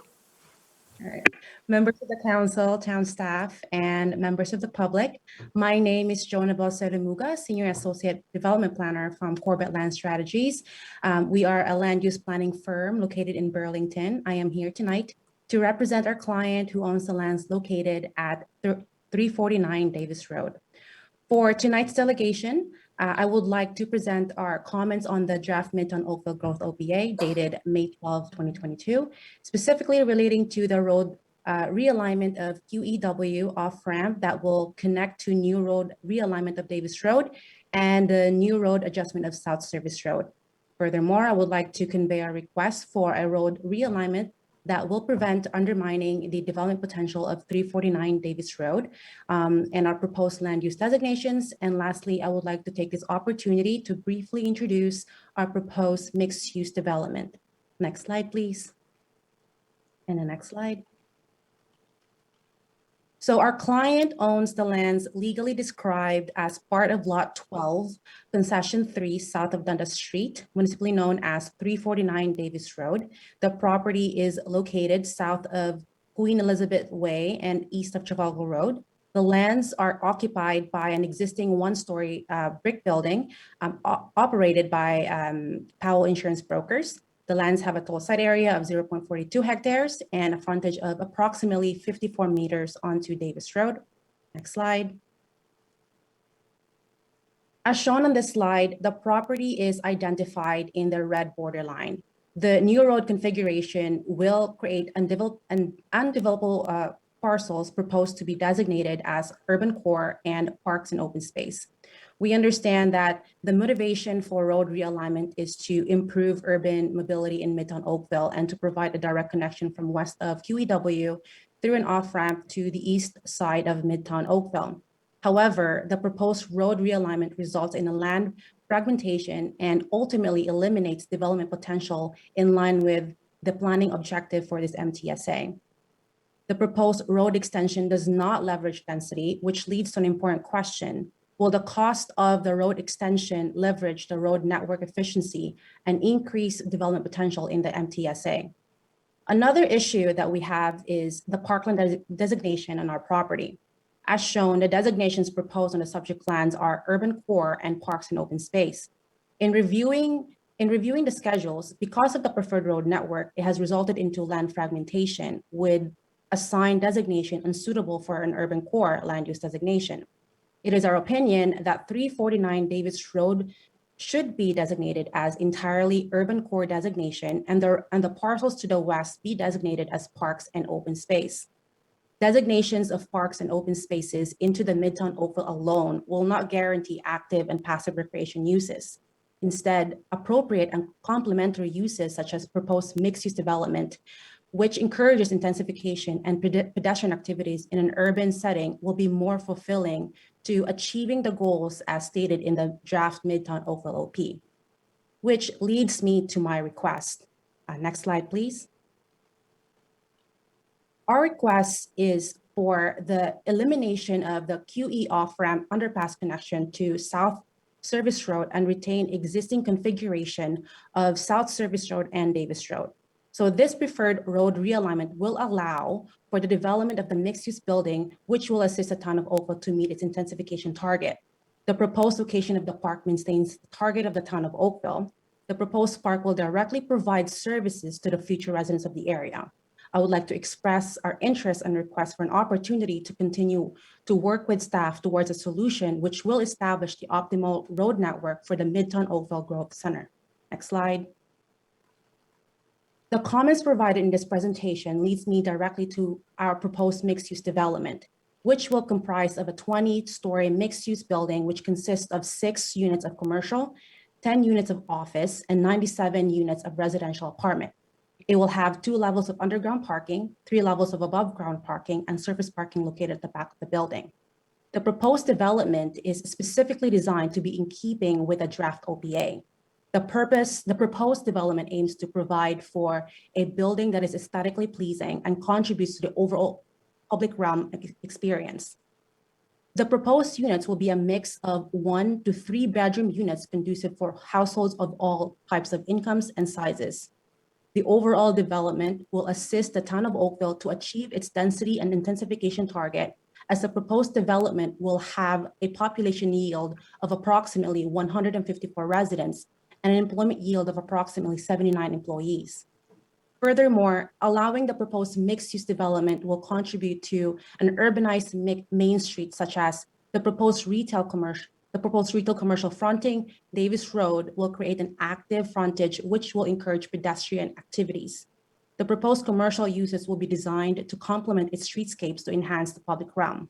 Moreover, it will provide services to the adjacent 6-story office building located at 354 Davis Road. Overall, the commercial component of the proposed mixed-use building will accommodate retail spaces and restaurant spaces, which will create pedestrian hub for local activities, thus maintaining the intention and purpose of the draft OPA. Ultimately, we are requesting additional discussion on the proposed realignment of Davis Road and South Service Road. We request that the entire subject lands be designated as urban core and relocate the parks and open space to the abutting lands west of the property, which will maintain the Midtown Parkland targets and its more suitable location. That ends my presentation. Thank you for this opportunity to speak for tonight's delegation. Thank you. Thank you very much. Council appreciates the time you took to bring your information. I hope you heard the staff explain the many opportunities that lie ahead for further discussion. Yes, thank you so much. Madam Clerk, would you call the next, Councilor Elger? Yeah, thank you. Through you, Member, just a quick question. The presenter said, how many residents would you say you were going to be able to put in the building, and how many jobs? So there's the proposed units is 97 units, and according to the calculation that we did, it's 154 residents, and for the employment, it will be 79 employees with the post offices and the retail spaces. Which would fit into the 480 people in jobs per net hectare, since you're 0.42 hectares, correct? So yes, you would meet the density. Correct. Thank you very much. Thank you. Madam Clerk, the next delegation. Next delegation is Russell Cheeseman from Municipal Law Chambers. Welcome, Mr. Cheeseman. Unmute yourself as you join us, and Council looks forward to your information.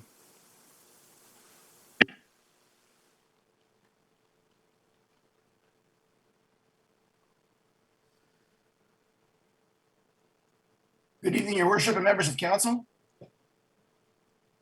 Hopefully you can hear me. We hear you and see you well, thank you. Thank you, sir. I'm here this evening on behalf of Mr. Michael Honjek, the owner of 564 Lions Lane in Oakville. We're here tonight to voice a concern that we've raised in the past, about a year ago in the first go around of this. We believe that 564 Lions Lane should be included and not excluded in Midtown Oakville. It's an existing residential property that my client has got no intention of ceasing to use for the foreseeable future. And we would like the opportunity to speak with staff to see what can be done to accommodate our property into the Midtown Oakville plan. We also have concerns with respect to the OPA and the reports as they've been drafted to date, because they contemplate, I believe, a movement and a moving of Lions Lane to a more interior site, which would, in this instance, perhaps remove my client's ability to access and egress his property, which of course is something that really can't be done. And we would just like to have the opportunity to be kept in mind as this process goes on. And we want to make sure that our concerns are known to both council and staff, so that hopefully they can be addressed perhaps in the next go round of this process. Those are my submissions to you, sir. Well, thank you very much for the time you took to bring them to us. And I know they were heard. And as staff indicated, there's going to be a lot of opportunity for discussion. Madam Clerk, would you please call the next delegation? The next delegation is Guzlin Mutulu from O'Connor McLeod Hanna.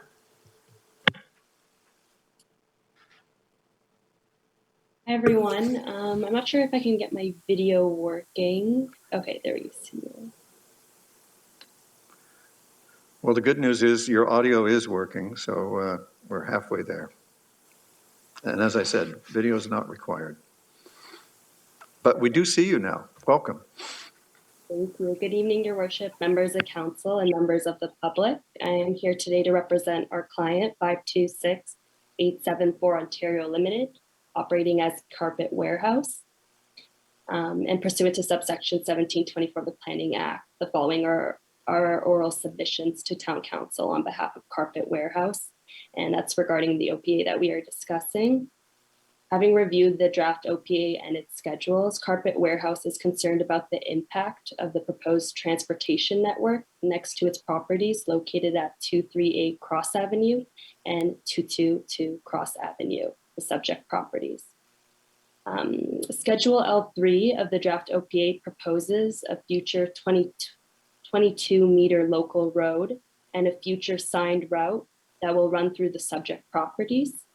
Under Schedule L3, the proposed local road is planned to occupy a large portion of the west side of 238 Cross Avenue and then the east side of 222 Cross Avenue.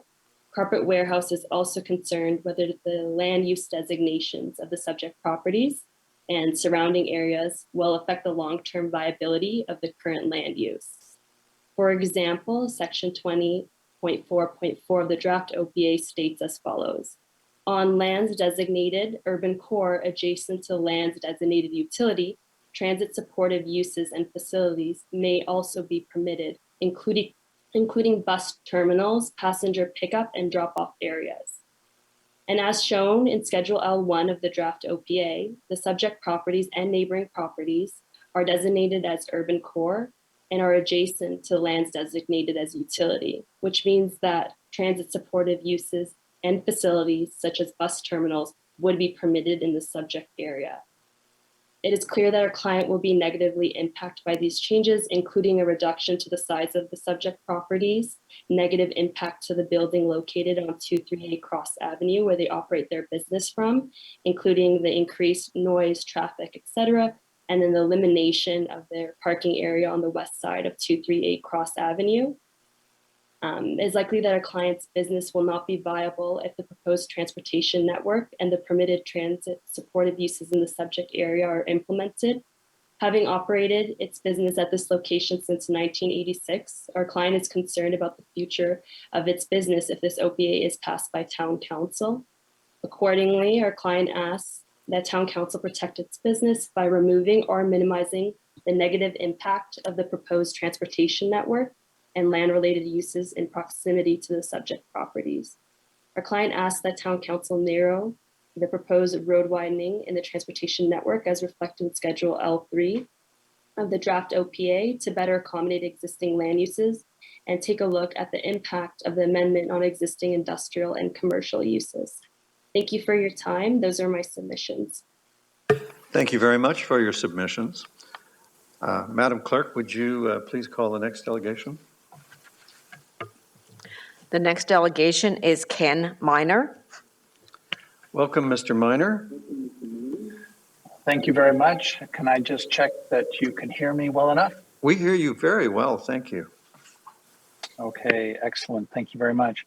Good evening, Mayor Burton, members of council, town staff, delegates, and others joining the call. I think staff has done a terrific job in setting out the competing requirements of the various levels of government, as well as existing buildings. Many of the points in the report strike me as thoughtful and professional in approach, and I want to thank them for their efforts and visuals, which help lay people like me understand the issues and what is possible. I found this evening's presentation helpful and look forward to continue providing perspective and feedback. This evening, I'd like to ask 3 questions. Number one, I recognize the report makes clear that the town is subject to provincial legislation and density requirements, as well as prior decisions regarding favoring diversification over development of farmland, etc. And I think that was a very important point. I also want to say, how do the amendments to the official plan ensure that the town has influence over the final design of buildings, things like elevations, materials, surfaces, functional areas, etc., and their interaction with one another? I understand that it is the official plan which would developers would have to abide by, and as a layperson, I don't read it in there. The second is, how do the visuals interact with the definition of things like setbacks and open areas at ground level, as opposed to the average of building setbacks? These open areas at ground level are so important for the density of humanity that will occupy the area, especially for people with child and elder care responsibilities who may require pushchairs or wheelchairs to move about effectively. And third, with respect to the height requirement the maximum height limit, is there research available to support the need to have a maximum building height of 255 meters? And as has been previously mentioned, that would be a height that would be at or above the tallest buildings in Toronto, which just, to a layperson seems very high. Thank you very much for your time this evening and your consideration. Thank you, Mr. Minor, for bringing those questions. And I'm sure that if you'll join us online for the workshop, you'll be able to hear more information that'll help you with those. Plus, I'm going to turn you over to Councillor Haslett-Thiel in a second when I get done thanking you. Staff are available to, as well, meet with residents associations, residents, and We Love Oakville, as am I and your members of council.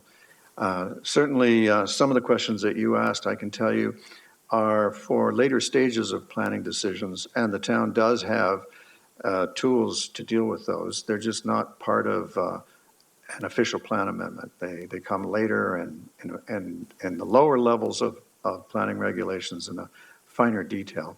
Councillor Haslett-Thiel? Thank you, Mayor Burton. I wondered if Mr. Abma is available just to highlight. I don't think it would take very long for him to explain questions 1 and 2 for Mr. Minor, which is around the design and the steps in the design, as well as where those will fit into the next steps.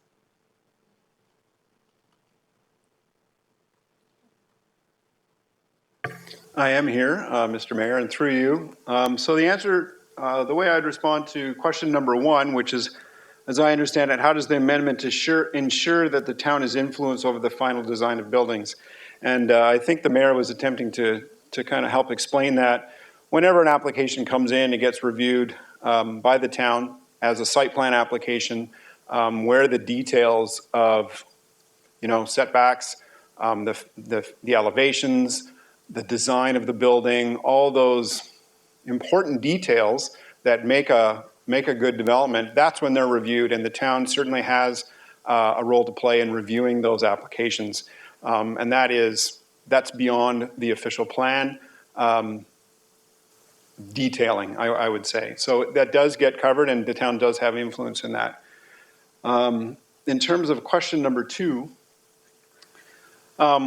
where you ask, how do the visuals that we've shown relate to setbacks and open spaces at ground level?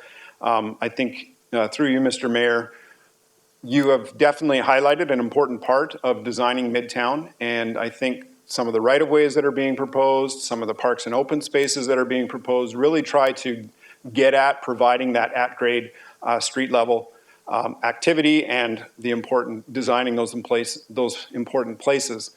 In terms of setbacks for development, that again comes at a further stage. Once the official plan amendment is the final official plan amendment is adopted and approved by the region, town staff can then turn its mind to zoning bylaws that would then implement those policies. And it's in those regulations that we'd start to get into what type of setbacks would be necessary along certain roads to create the development that we're looking for. And I hopefully that helps. Thank you, Mr. Minor, for the time you took to join us tonight, and I look forward to working with you in the future on this. Madam Clerk, Thank you very much. Would you please call the next delegation? The next delegation is Heather Fenton.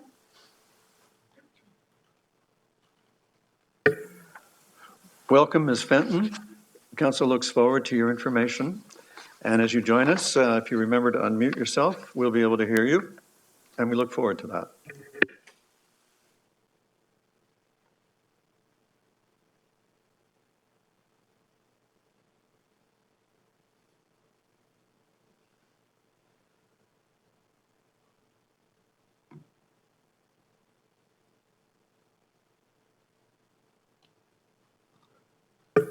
Council, the clerk tells me that Ms. Fenton is not there.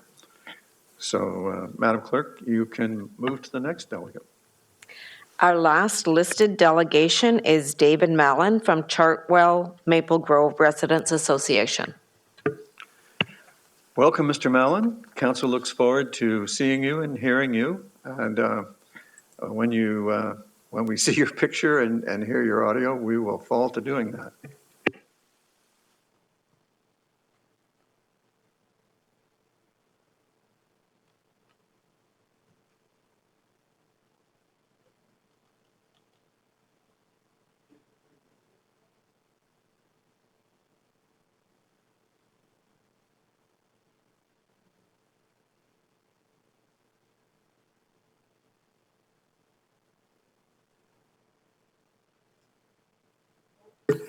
Okay, Mr. Mallon, we see you well, and now I think we'll hear you because I think you just unmuted yourself.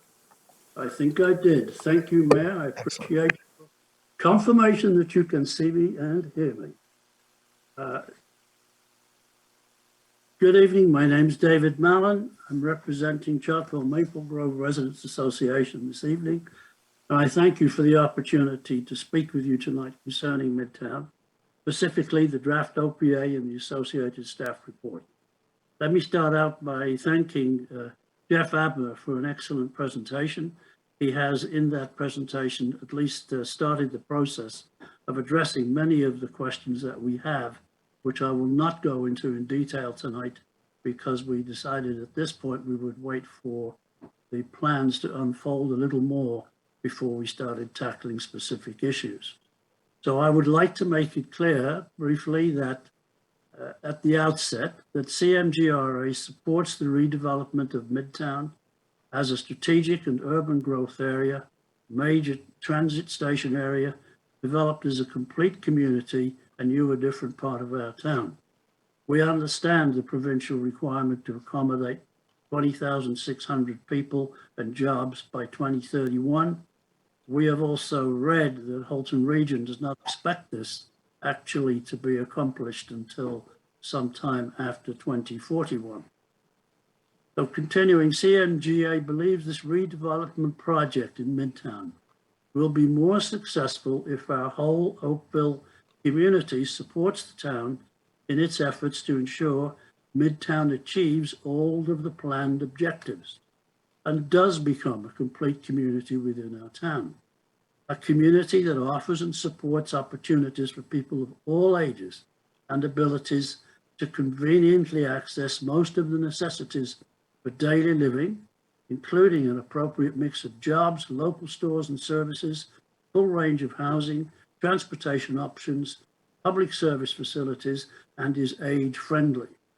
This will be an excellent outcome and compatible with livable Oakville, as well as the provincial mandate. Our concern at the bottom of this paragraph, so to speak, is simply that it's not just about being a transit hub. There are many other items, elements of the complete community that we just outlined briefly as I was speaking, to bring to what represents a complete community. The challenge will be to do this in the land that is available to develop and in the years in front of us to make this happen. However, to tell you our current assessment of the situation is that our community is largely unaware of plans for Midtown redevelopment. Unfortunately, prospective developers' presentations have caused surprise, alarm, and some incredulity, no doubt unintentionally, regarding their announcement of 12 to 60 plus story towers, as in many cases, this is the first time that many people have become aware of such plans. So at this time, we respectfully ask the council, assisted by staff, undertake to communicate with the Oakville community the plans for development of Midtown. At the present time, the available plans are limited to zoning plans and extensive aspirational discussion in the planning report. Our objective is to generate informed discussion at the community level that will encourage and facilitate support to the plans. CMGRA will assist in any way that we can with this endeavor. We further ask that council take a leadership role in explaining more of the specifics of the plans, the what, when, where, why, who, and how much. All those questions. Additionally, to explain how Midtown will be integral with livable Oakville in order to improve the general understanding amongst the community for the Midtown project. Based on experience so far, leaving this important role to the developers alone will not generate support and acceptance, but may give rise to suspicion and apprehension, which, although unintentional, will not be helpful. Specifically, page 49 and 50 of the staff report proposes area design plans. It is our suggestion the town initiate these, not the developer, although of course developers may have significant input to them. And that as a minimum, these be communicated to the public for comment. Additionally, page 53 proposes unlocking barriers to development through working groups. Why not share these with the public? Council may even wish to consider councillors or members of the public being included in these working groups. Our basic underlining theme here is public participation will help get support for the proposals. Thank you for your time. I will endeavor to respond to any questions you may have.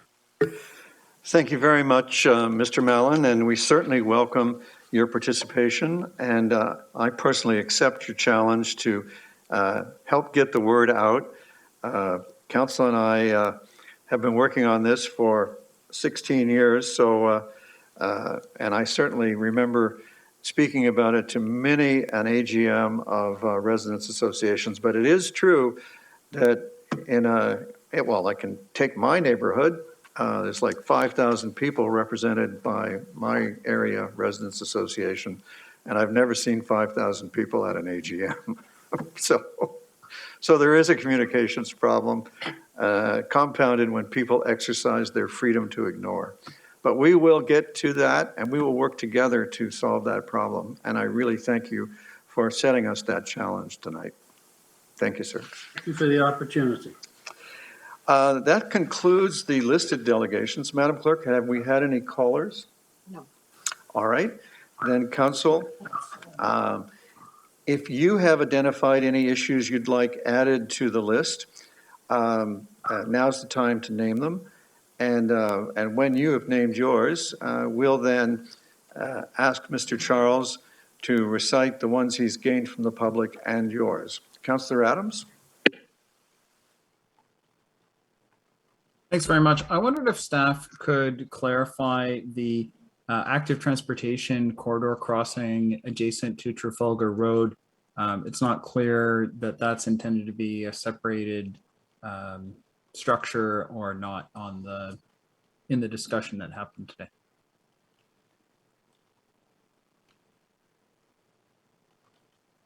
Ms. Stephen is coming down.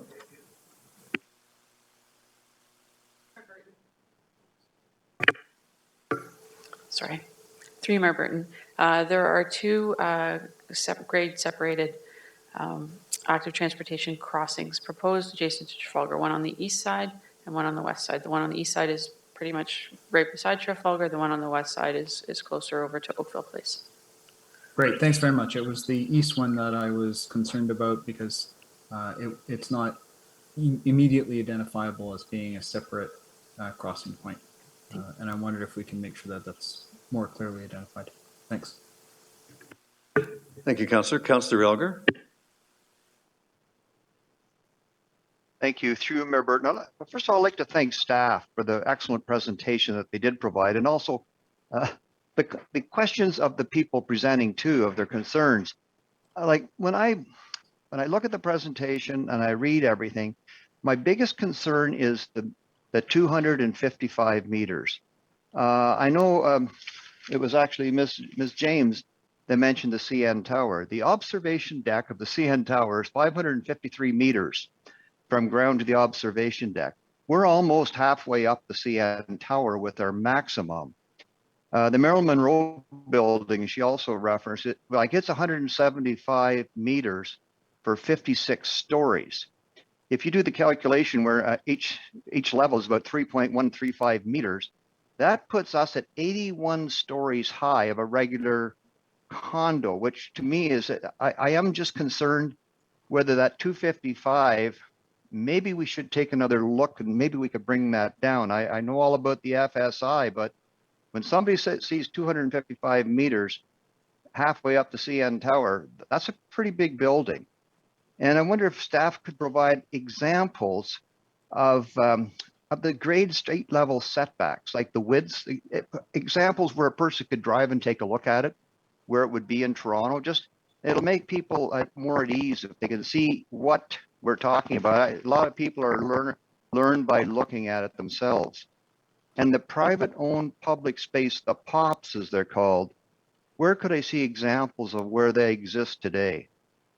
And also how we would make sure schools are available for the 20,000 residents and jobs. That's a, I don't think we're going to have land separate for a school that the public school board or the private or the Catholic board would be purchasing. So how we can determine that they'd actually be there. So I realize it's a very long-term plan, but it's important to try to get it right. And I just wonder if we could bring down the maximum height, because you know what's going to happen.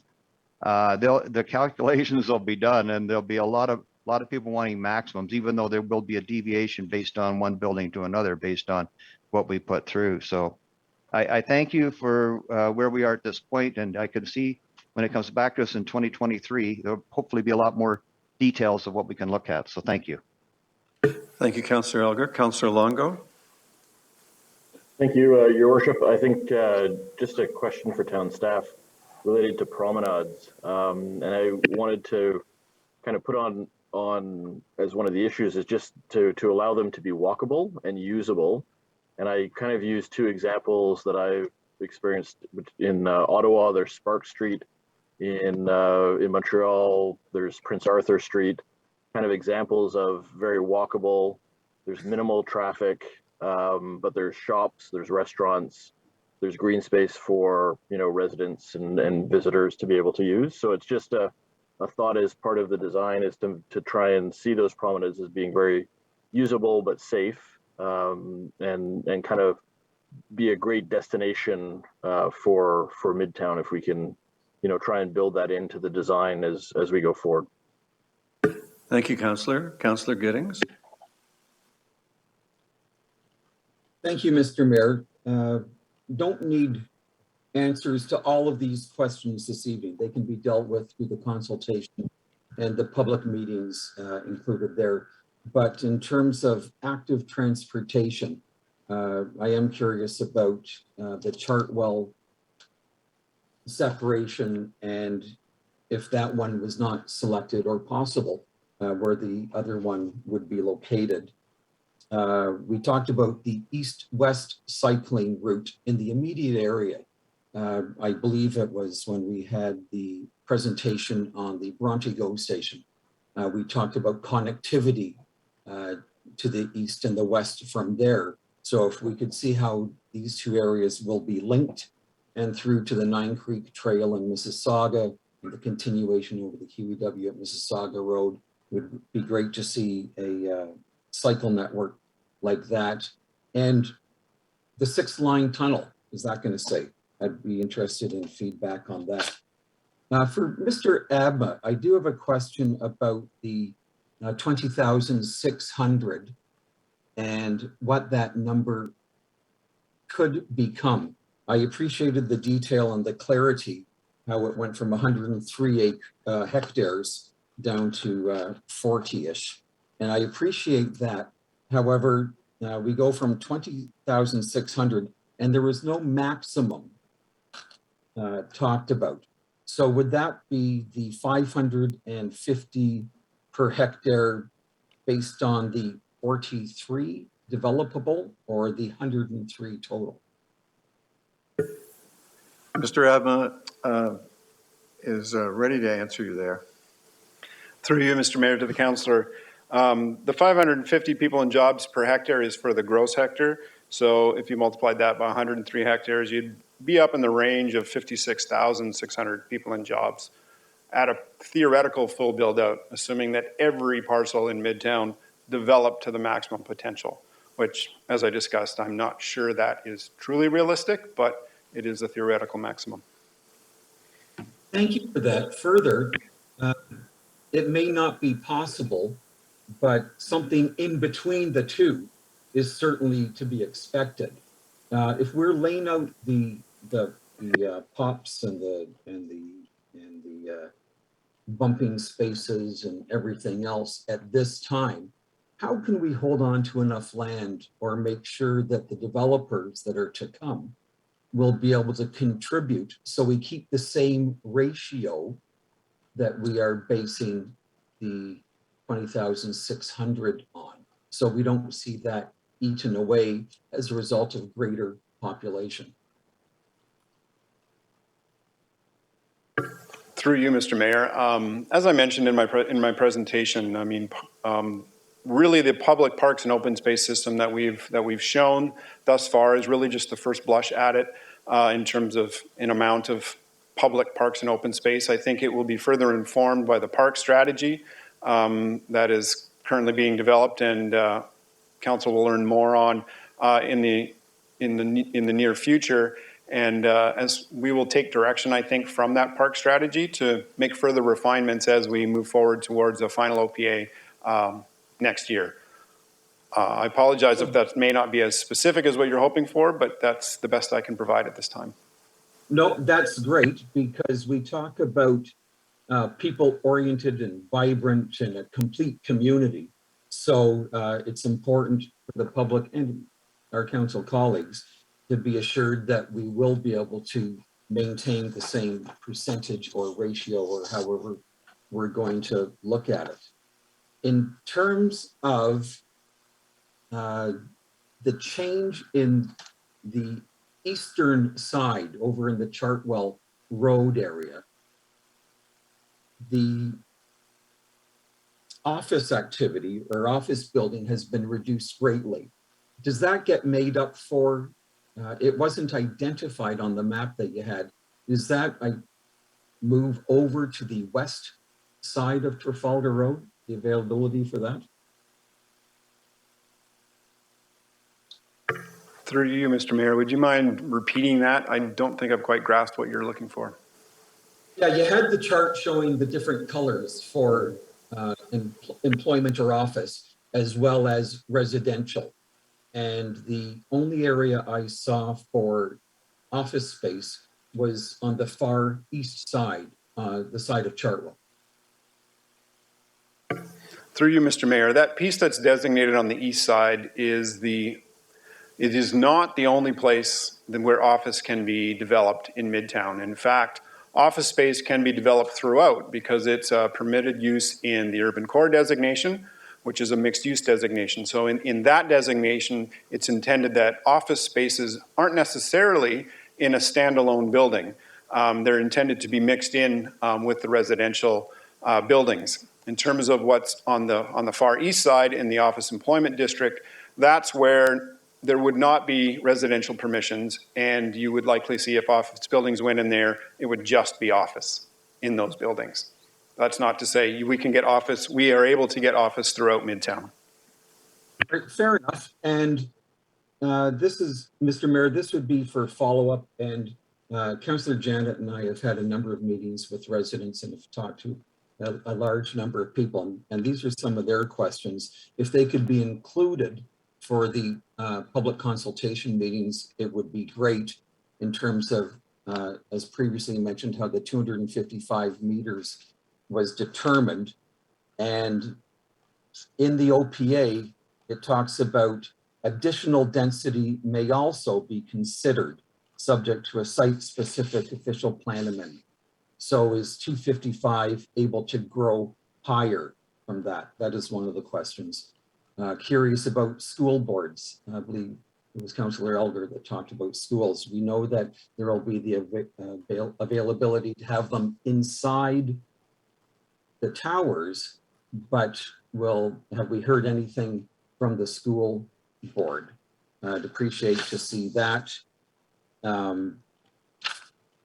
We talk about the requirement for pedestrian and cyclist safety in the immediate area. And south of the tracks, we have 3 buildings that have been approved by this council that will be coming forward. My assumption is that the safety and improvements that will be built into the north side will also be retrofit on the south side. We've had a number of questions about that. And I guess my most concerning is 20.2.1, we're going to promote the use of district energy. This is an opportunity to make a real difference in our children and grandchildren's lives through energy conservation. So promoting, I think, perhaps could be stronger. We talk about green roofs shall be provided or should be provided. I think we can, if we can see our way to make that a little more baked in, if we will. The residential development should include a range of building types and amenities. I think we should make that a little bit stronger, as well as inclusionary zoning should be established. There are a number of instances like that that we'll bring up during the consultations. Just want to make sure that we have those on the record. Thanks, Mr. Mayor. Thank you very much, Councillor Giddings. In your conversations with residents, I wonder if anybody gave any consideration to, I mean, for the almost 30 years that I've lived here in Ward 3, the battle has been to keep schools open in the face of declining enrollment. So I worry that if we wish too hard for schools in Midtown, we'll lose another school in the lower ward. And I do hope that everybody will keep that issue in mind as we go forward. Your point is very well taken. Just that it's important to have the school boards there so they can look at their projections in terms of what's required and the possibilities of further closures. Just like to have them at the table. Thanks. Yes, and in a recent meeting with the chairs and vice chairs of all the school boards, I learned that the school boards are very open to the, I guess, the groundbreaking move in Toronto to have schools in towers. So, but thank you for the discussion. That's very valuable. Councillor Haslett-Deal. Thank you, Mayor Burton. I want to express my deep appreciation to planning for what was really an excellent presentation and for their time over the last while as we've asked multiple questions and we can see they've been incorporated into some of the material presented tonight. So we're deeply grateful. A few other questions if you be patient with us. Is there any knowledge of what the FSI is for Liberty Village? It was mentioned in the presentation, and I'm wondering if we know what the FSI is or the max is for it. Through you, Mr. Mayor. Unfortunately, I do not have that statistic available right now, but we can certainly look into that for you and get that number to you. So the reason I ask that is because I think understanding FSI is at the heart of starting to get people more comfortable with its use, and it is a common way that other towns and cities measure for density. But being able to visualize it, as I think Councillor Elgar pointed out, is important, as well as what are the height limits in similar type of town and city environments. I mean, we're not Vancouver and we are not downtown Toronto. And so understanding what max heights are there would also be beneficial. I'm wondering what research has been done on design requirements for healthy living within an urban setting that need to be included in the OPA or in the Midtown urban design guidelines that we're to see in the future. We just experienced obviously 2.5 years of a very unsettling time, and people who live in single family homes might have felt overwhelmed. Those that lived in condos and tall buildings experienced even greater isolation and anxiety. And there is research out there on tall towers and healthy living design, and I'm wondering if that can be included when you come back to council. I also would, not sure if we're going to see this next week, but if there is, further to Councillor Giddings' comments about wanting to make sure that what is the initial suggestion around public realm and that space is factored into some kind of formula of green space per 100 people that we anticipate, so that we are consciously thinking about and protecting and building a community that does have good open space. Some of the plans that were shown today obviously are encouraging, and when you talk about refinement, the words I'd like to use are expansion. Another area that I'm wondering if can be looked at is there's a reference to a buffered bike lane on Cross Avenue, which is really interesting to hear and see. I'd ask for some consideration of whether a buffered lane can be offered on something like Cornwall, which has may potentially have even higher traffic if this becomes a true active transportation network in Midtown. My other question is around a community garden. We have a community garden right now, just off Lyons Lanes. I didn't know if that was staying or if that was going to be eliminated. I would hope it's not. And so I'm wondering if you could come back with how that might fit into the plans. There is some wording in the OPA that talks about, and the words that are used are adequate sunlight, and avoid excessive shadowing. Further to Councillor Giddings' comments, I'm wondering if there's a way to do better than that in our expectations. Thank you for clarifying that Parkland dedication is our choice, and I understand that that's a challenge, and I would agree with you that we are into something that requires great partnership. So my last questions are actually going to focus on the people who are actually going to live in those towers or buildings. I'm not seeing anything, and it's probably forthcoming in all the work, that emphasizes the importance of building a resident-friendly environment.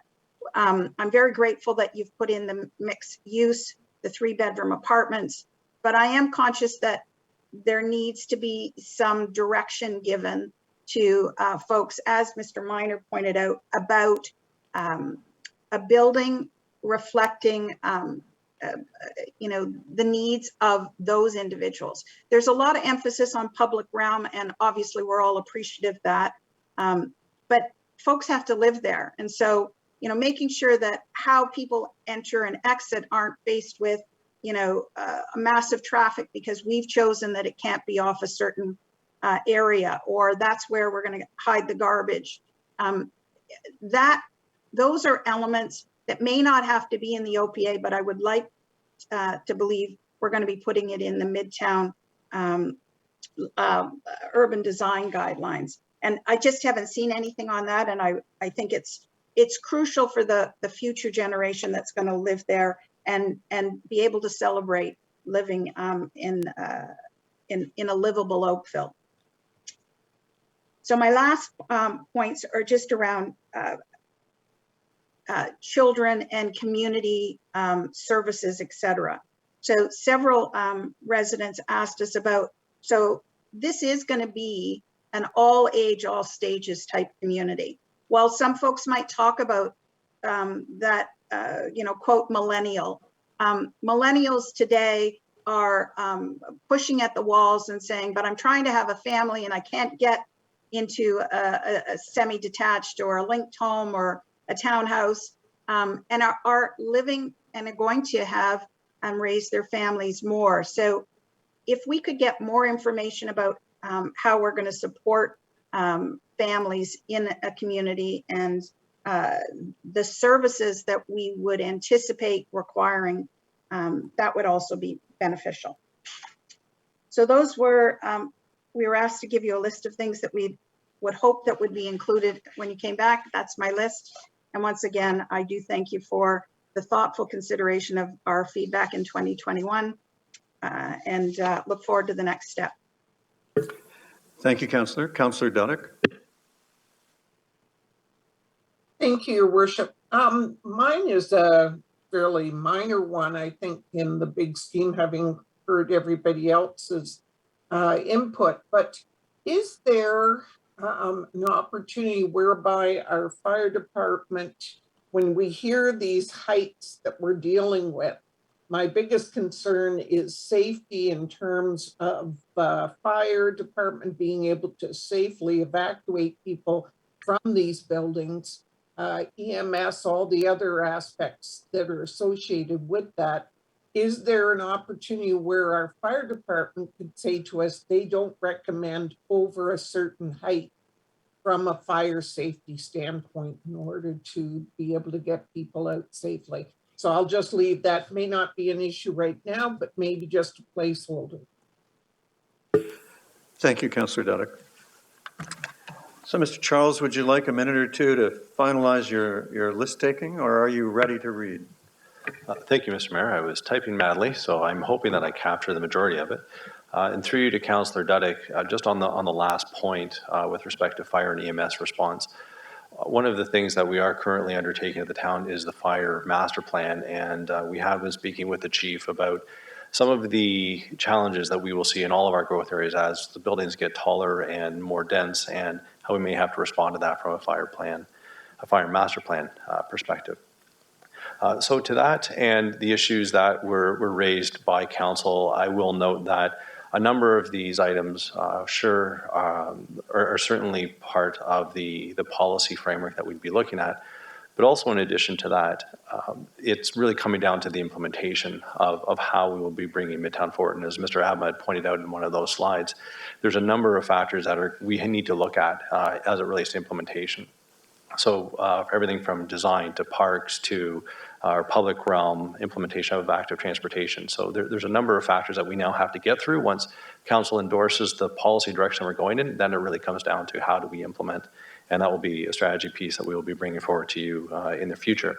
So the additional items that I had captured, and bear with me as I go through the list, and please highlight anything that I may have missed, is to clarify the alignment of the active transportation links, re-examine the maximum height allowance of 255 meters, provide examples of POPs, consider how we will be providing opportunities for schools in the Midtown area, ensure that design of promenades are walkable, usable, and safe, review the proposed environmental policies, look at design requirements for healthy living, whether through the official plan policy or augmenting our livable by design manual, further explore the appropriate amount of park space for the forecasted population, identify how and if the community gardens will remain, further refinement to the shadowing and microclimate policies, provide a response on community services and how those will be addressed in Midtown, and response on the fire, provide a response through fire in terms of Councillor Duddick's question at the end. Councillor Haslett-Deal. You're still on mute, so you've got one more button to push. There you go.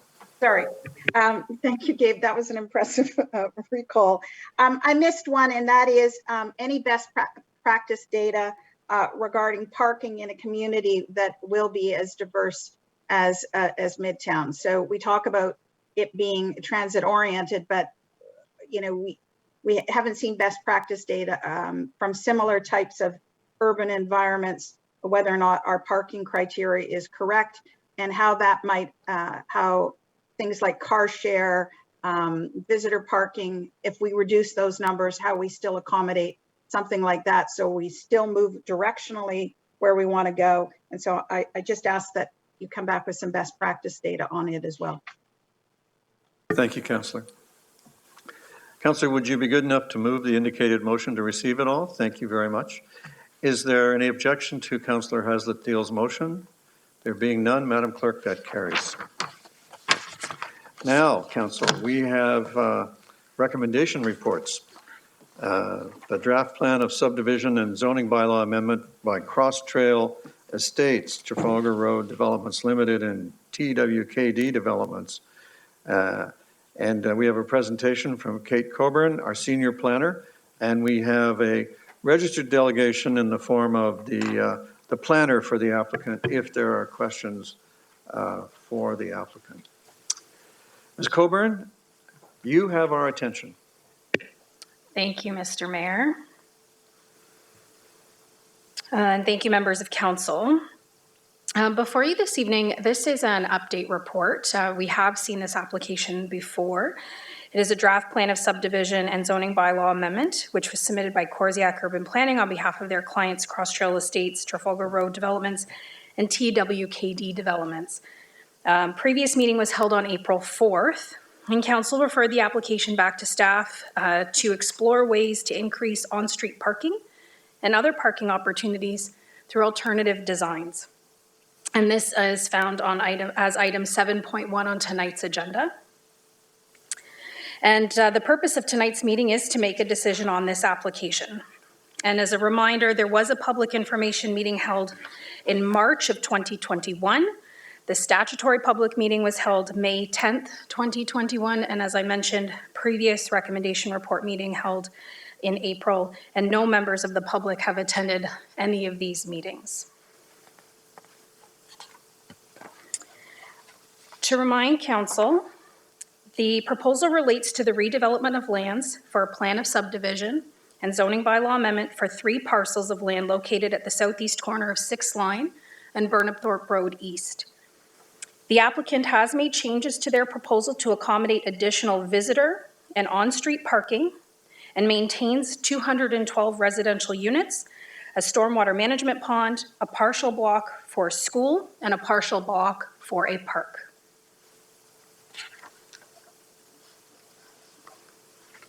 As detailed in the staff report following the last meeting, the applicant took a third look at the proposal to accommodate additional on-street parking and visitor parking within the future condominium block. As shown in green, an additional 6 visitor parking spaces could be accommodated within the future condo blocks.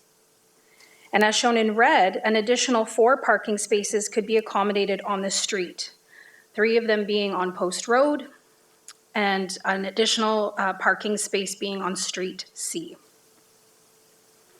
Staff note that the applicant did not reduce the number of units in order to accommodate this additional parking. The table that is provided on the screen also provides an indication of the required resident parking and what the applicant is currently providing, the visitor parking requirements within the future condo blocks, as well as the on-street parking requirements. The residential parking has remained at 2 spaces per unit, where 1 is required, and the visitor parking has gone from 35 total spaces from the very first submission to now 46 total spaces. The on-street parking has increased. None were identified on the original submission, and we are now at 53 on-street parking spaces. Additionally, the applicant has also been able to demonstrate that sufficient waste and lawn storage equipment opportunities can be accommodated within the proposed garages together with a vehicle. Through the draft plan conditions, the applicant is required to make this information available to the purchaser so that they are aware of the garage and driveway conditions before purchasing. Additionally, to further address the climate change emergency, e-vehicle charging outlet rough-ins will be available as a builder option for each unit.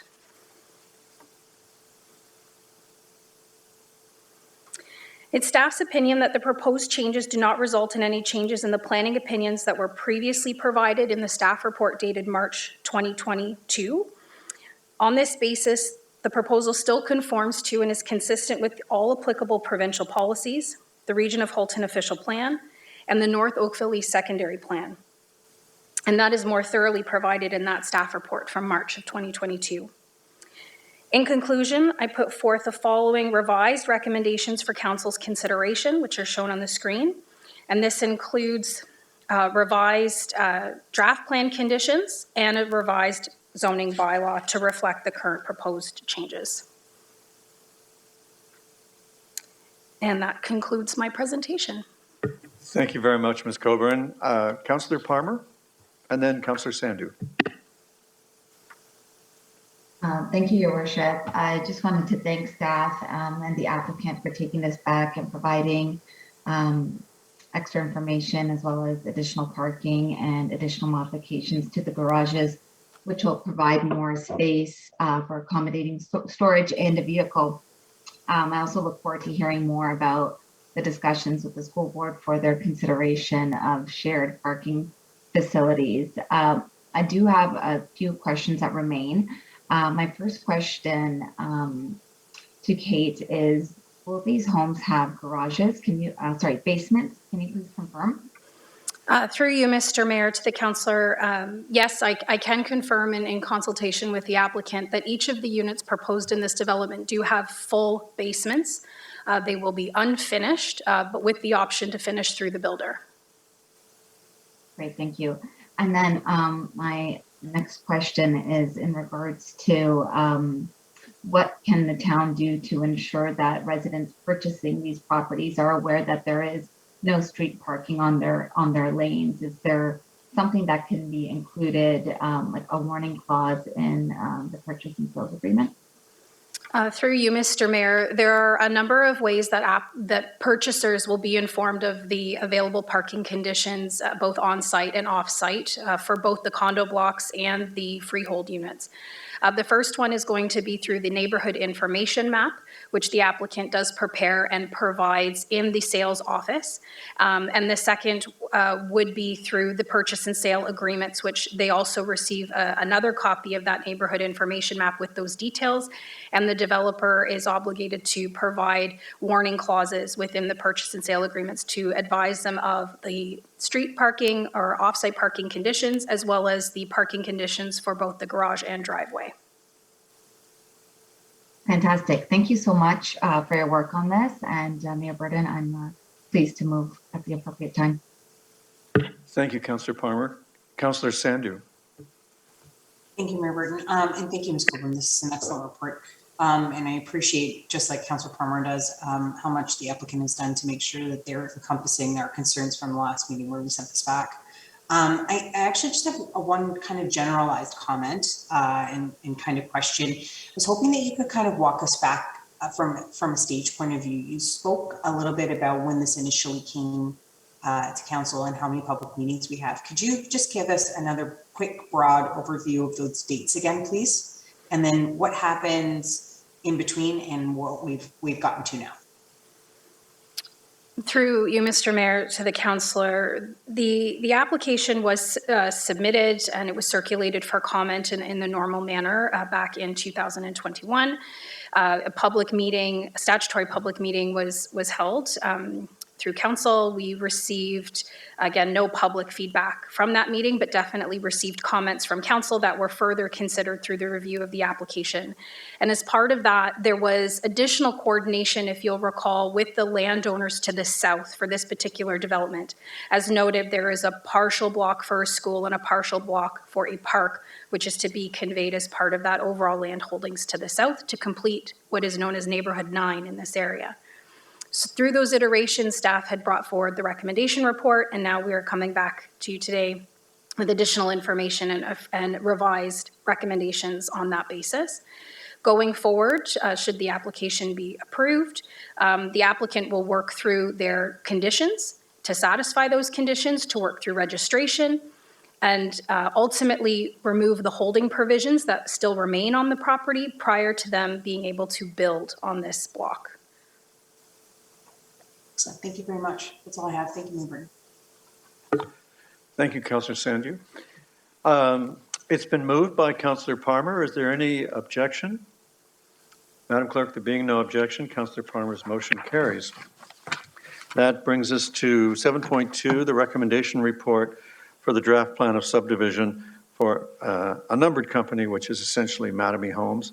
And we have a presentation from Brandon Hesson, our planner, and we have, again, a registered delegation being the planner for the applicant if there are questions for that entity.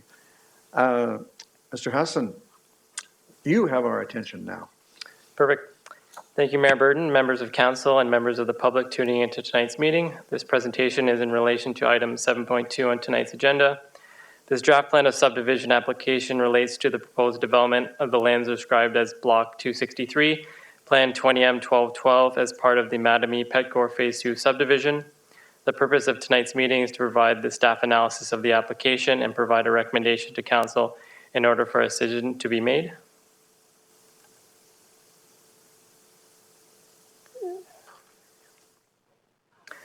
As seen on the location map, the subject lands are located on the north side of Settlers Road East between Vernon Powell Drive and Eternity Way. For those that are not familiar with the property, this is a bird's eye photo of the subject lands provided by the applicant, outlined in red. As seen on the proposed draft plan of subdivision, it depicts the public lane in 8 blocks, of which would be further subdivided by part lot control to create the proposed 32 townhomes. This is a map of the North Oakville Master Plan with the subject lands identified with a yellow star as part of the general urban area land use category. This is a map of the community structure with the subject lands again identified with a yellow star within Neighborhood 9. The subject lands are designated neighborhood area as seen in the official plan map on the screen. As Section 5124 of the Planning Act deals with the criteria for considering a draft plan of subdivision, the official plan contains policies that deem a plan of subdivision the appropriate process for the development of land in most cases. for this application due to the proposed public lane where the extension of a public road is required or a new road allowance is required. Therefore, it is necessary as per the official plan policies for the development of the subject lands to proceed by way of a plan of subdivision in order for the creation of the proposed public lane to occur prior to the 32 townhouse units being built. In regards to the zoning bylaw 2009-189, the property was subject to an H removal application, which was approved this past January 2022 in order to remove the H17 holding symbol from the subject lands, as seen on the left side of the screen in Schedule A. This approval enabled the applicant to apply for this draft plan of subdivision application in order to create the proposed public lane in 8 townhouse blocks, whereas only the uses noted in Section 9.3.15.1 of the bylaw permitted. And as noted on the screen, they would have been a mixed-use building, apartment, parking and garage associated with both, and stacked townhouse dwellings.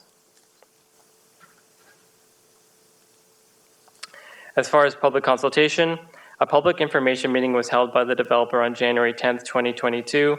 The applicant, 4 residents, and planning staff were in attendance. Staff have identified similar items and have reviewed them as part of the matters to be addressed, inclusive of an analysis for each contained within the staff report. As discussed during the statutory public meeting presentation on April 4th, 2022, in large part and thanks to our transportation engineering staff, this plan shows the pavement marking and signage surrounding the subject lands as it relates to on-street parking.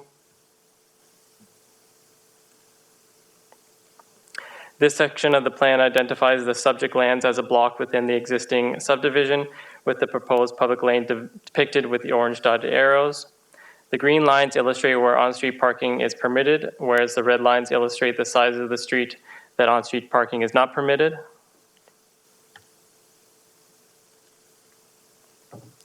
Further to the 2 previous plans, the applicant has taken this information and superimposed their concept plan in order to depict where and the amount of on-street parking is being made available through this application. As seen on the right side of the screen, I provided a breakdown for the parking counts, and green shows the on-site parking, where it's noted that 32 spaces are required, whereas 64 are proposed. This equates to 32 spaces above the bylaw requirement within the private garages. The orange shows the on-street parking, and in this case, 0 spaces are required, whereas approximately 25 spaces are proposed. This equates again to approximately 25 spaces above the bylaw requirement. One of the items that was brought up at the statutory public meeting was if there would be basements proposed and how garage storage would be dealt with. As seen on the floor plans provided by the applicant, various types and sizes of vehicles have been depicted within the garage area, and there are no basements. This includes electric vehicles and their charging stations, in addition to space surrounding the vehicles for items such as waste collection, workbenches, other storage areas, and storage space within the mechanical room on the ground floor of the 3-story townhomes, as seen on the right side of the screen in the single-unit floor plan. This cross-section shows an example of a vehicle parked within the private garage, storage space in front of it, and the potential for ceiling storage for items such as a bicycle.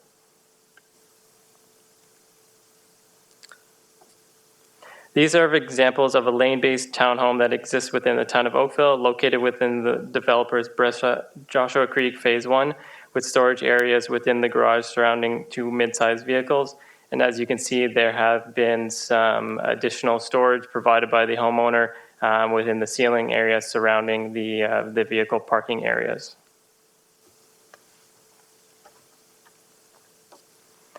Another item that was brought up at the statutory public meeting was how snow plowing would be handled within the proposed laneway. As seen on the 2021-2022 plow priority map, I've illustrated a zoomed-in look at the property depicted with a yellow star, which is surrounded by residential roads, being the 3rd priority of snow clearing by the town, below primary and secondary roads. As the lane would be assumed by the town into public ownership, operations staff would be responsible for snow clearing within the 7.5 meter right-of-way path of travel during snowfall accumulation above 7.5 centimeters, which would be 3 inches, within 24 hours after a snowfall event. Although there are no existing town-owned parcels dedicated to snow storage within the surrounding area or proposed as part of this development, operations staff continue with best efforts to plow the snow into landscape boulevard areas along the street edge and on sides of the street where on-street parking is not permitted. The last item that was brought up at the statutory public meeting was the availability and integration of EV or electric vehicles as part of the proposed development. Through discussions with the applicant, staff are advised that the developer does provide rough-ins in their new developments for EV charging stations. As seen on the screen, the left shows an example of the developer's rough-in, while the right shows a number and variety of charging stations that vary in size, shape, and design depending on the make and model of the manufacturer.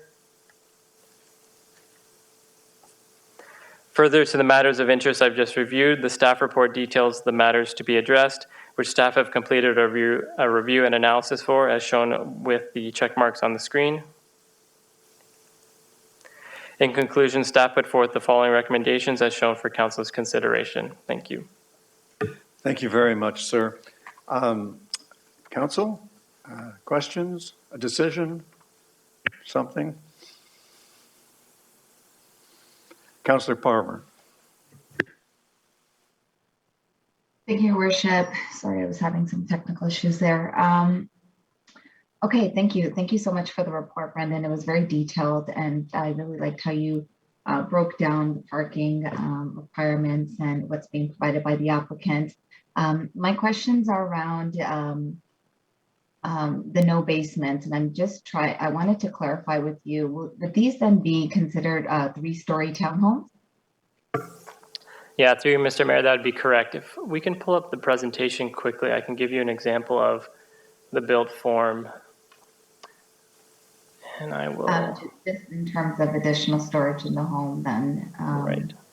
I know the previous existing units like this in the surrounding community are usually 3 stories. So just wanted to confirm that for the benefit of my council colleagues and the public.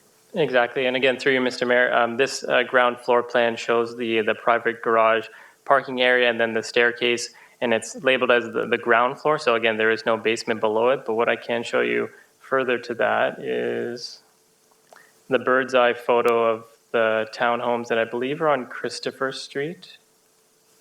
So I'm not sure if you can see my cursor, but these townhomes here are set up in a similar configuration, being back-to-back townhomes with the garages on grade, and then there's 2 stories above that. So that's where you get the 3-story built form from. Great. Thank you so much for that additional clarification. Councillor Sandu.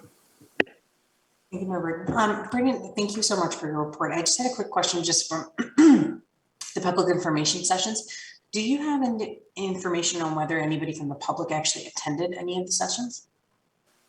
Yes, through Mr. Mayor. There were 4 members of the public that had attended the public information session, which was held virtually via Microsoft Teams, I believe, on January 10th. And I believe that would be included in the package in the April 4, 2022 statutory public meeting agenda. I believe it was Appendix C, so I can provide you that link. If not, it's definitely within the Town of Oakville calendar SIRE system. Perfect. Thank you so much. I think the other question that I had was just generally around the structure of the parking around the one specific street. Sorry. I'm just trying to pull up the location that I'm thinking of. Actually, no, you actually already answered my question. Thank you very much. Yeah, you're welcome. All right. Well, Council, if there are no more questions, my question is there a decision? Who wants to move approval? Councillor Sandu, thank you. Any objection to Councillor Sandu's motion? There being none, that's carried, Madam Clerk. Council, we dealt with 7.3, the intention to designate and the Burloak Drive separation. And now we arrive at one of our favorite whipping boys, the Kerr Street grade separation, but there's an update and positive notes detected therein. We give our attention now to Jill Stevens, our director. She will fill us in and the public. Ms. Stevens, you have our attention. Thank you, Mayor Burton, members of council. So I'd like to provide an update for you on our discussions with Metrolinx on the Kerr Street grade separation. Just as a bit of a refresher, We did complete the environmental assessment for the Kerr grade separation back in 2009 and have been working with Metrolinx since 2016 on the project specifications and the cost sharing agreement for this infrastructure. In 2018, we had been negotiating with them, and our town costs were going to be capped at $65 million based on a project budget of $130 million. The Kerr Street grade separation was one of a few projects which was included in the Lakeshore West Infrastructure Improvements tender. The Burl Oak grade separation was another project which was included in that same tender. In February of this year, we were advised that the bid price for the Kerr Street grade separation had come in at $234 million, and that the project was being deferred indefinitely until more favorable market conditions existed. So in terms of its current status, Metrolinx has described the Kerr grade separation as being critical in terms of implementing the electrification of the Lakeshore West GO line. The project is still, though, classed as deferred. However, both our staff and Metrolinx continue to work together to explore options to make sure we can move this project forward. As part of those discussions, we're looking at a number of different ways that we could deliver the project. One option is to re-tender the project as a design build project. That's the mechanism that Metrolinx and Infrastructure Ontario use to deliver large-scale provincial infrastructure projects. A second option would be to tender it as we do with our regular road projects. So we consider that to be more of a conventional approach. We have a consultant design that's completed, and then we go to tender with a unit price-based contract. A third option that we're looking at is breaking the project into smaller pieces, which would allow some early works to go ahead sooner. And then when the grade separation itself comes online, it would move forward with a reduced cost and on a shorter timeline for that main grade separation component itself. While we continue to have the discussions with Metrolinx about how and when we can bring this project back online, there are still a number of items that we're continuing to work through. The Dana Industries building needed to be reconfigured in order to allow the grade separation to go ahead. They've worked on those improvements of moving their loading docks. And as part of that, there was a temporary storm drainage element that was approved. We're looking at the permanent solution to that now so that we don't leave that with a temporary solution for an indeterminate amount of time. Through the works leading up to February of 2022, Metrolinx was responsible for the land acquisition, both for the works responsible for the rail line, but also for the works responsible for relocating and widening the road. So we are working with them on how we can use those lands to implement the road improvements that we have identified if the project does not go ahead as a full complete project, so options 1 or 2 on the procurement that I'd identified. Additionally, we have spent $6.9 million in enabling works already, and we want to ensure that we continue to get the credits for that, and that we have a mechanism to recover our costs if the project does not move forward. And finally, while we work through the details of bringing it back online, it still is a level crossing. And it's a busy level crossing, both from a traffic perspective and a train traffic perspective. So Metrolinx is looking at additional safety measures that can be implemented at that level crossing while we continue to work on moving forward with the grade separation.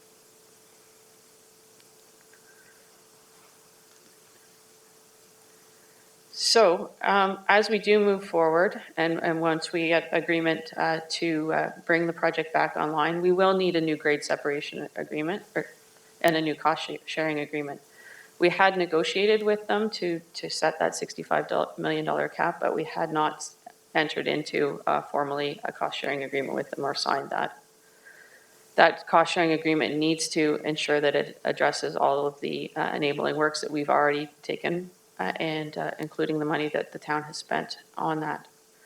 we would want to ensure that the cost sharing agreement also encompasses the whole project and the whole budget, and also addresses any of the early works if those do go ahead between now and then. There's a lot of work that was done in preparing the previous grade separation agreement, and much of that can continue to be used. So that is good news that we won't have lost that work or that time.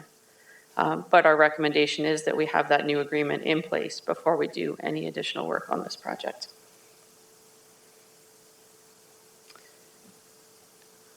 And Mayor Burton, that's my update for tonight. I'm happy to take any questions. Well, you've got some. We'll start with Councillor Dudek and then Councillor Chisholm. Thank you, Your Worship. Thank you very much for the update, Jill. I appreciate it. Couple of questions. In the report here, they mention that staff will work collaboratively with Metrolinx. Updates will be provided to council as these discussions progress. Is there an opportunity whereby we could have a quarterly update? My concern is that out of sight, out of mind sort of thing, it would be an opportunity for the public to get a regular update as to how things are progressing, especially given all the issues you've identified, maybe a checklist whereby we've made progress with this, we're waiting to hear back from the province in regards to something else. So as I say, my preference would be for a more regular update, as I say, quarterly. You mentioned the previous signed agreement. And I guess my question is there an opportunity whereby one party can go after the other party for a breach of an agreement? Or is there something provided, and I didn't see the details of the agreement, but I dare say the province, or whether it's the federal or any other government, protects themselves in a situation like this. It's not considered a breach, even though they've deferred it. Yeah. Through Mayor Burton, I should clarify, we did not sign the grade separation agreement previously. We had negotiated with Metrolinx, come up with the cost sharing breakdown, and we had also negotiated the terms. But in order to sign the agreement, we did need this project schedule, which we could not get until the project was awarded. Thank you. That's good to know. I guess the other thing is, at the appropriate time, I'd be pleased to move this.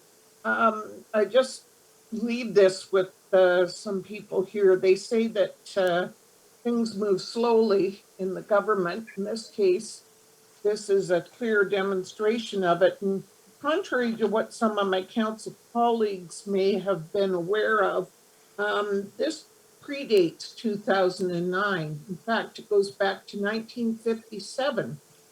Town of Oakville had minutes regarding this issue. And they had raised that issue at that time of an underpass. I'll be pleased to pass along these to my colleagues. But 1957, that's 60 plus years that this has been on the books and we haven't got it done. So to coin a phrase that I've heard most recently, get it done. Thank you. Thank you, Councillor Dudek.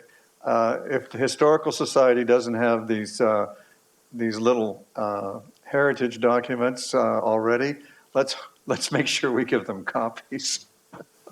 Councillor Chisholm. Thank you, Your Worship. I guess I echo Councillor Dudek, my colleagues' concerns with respect to the updates and so forth.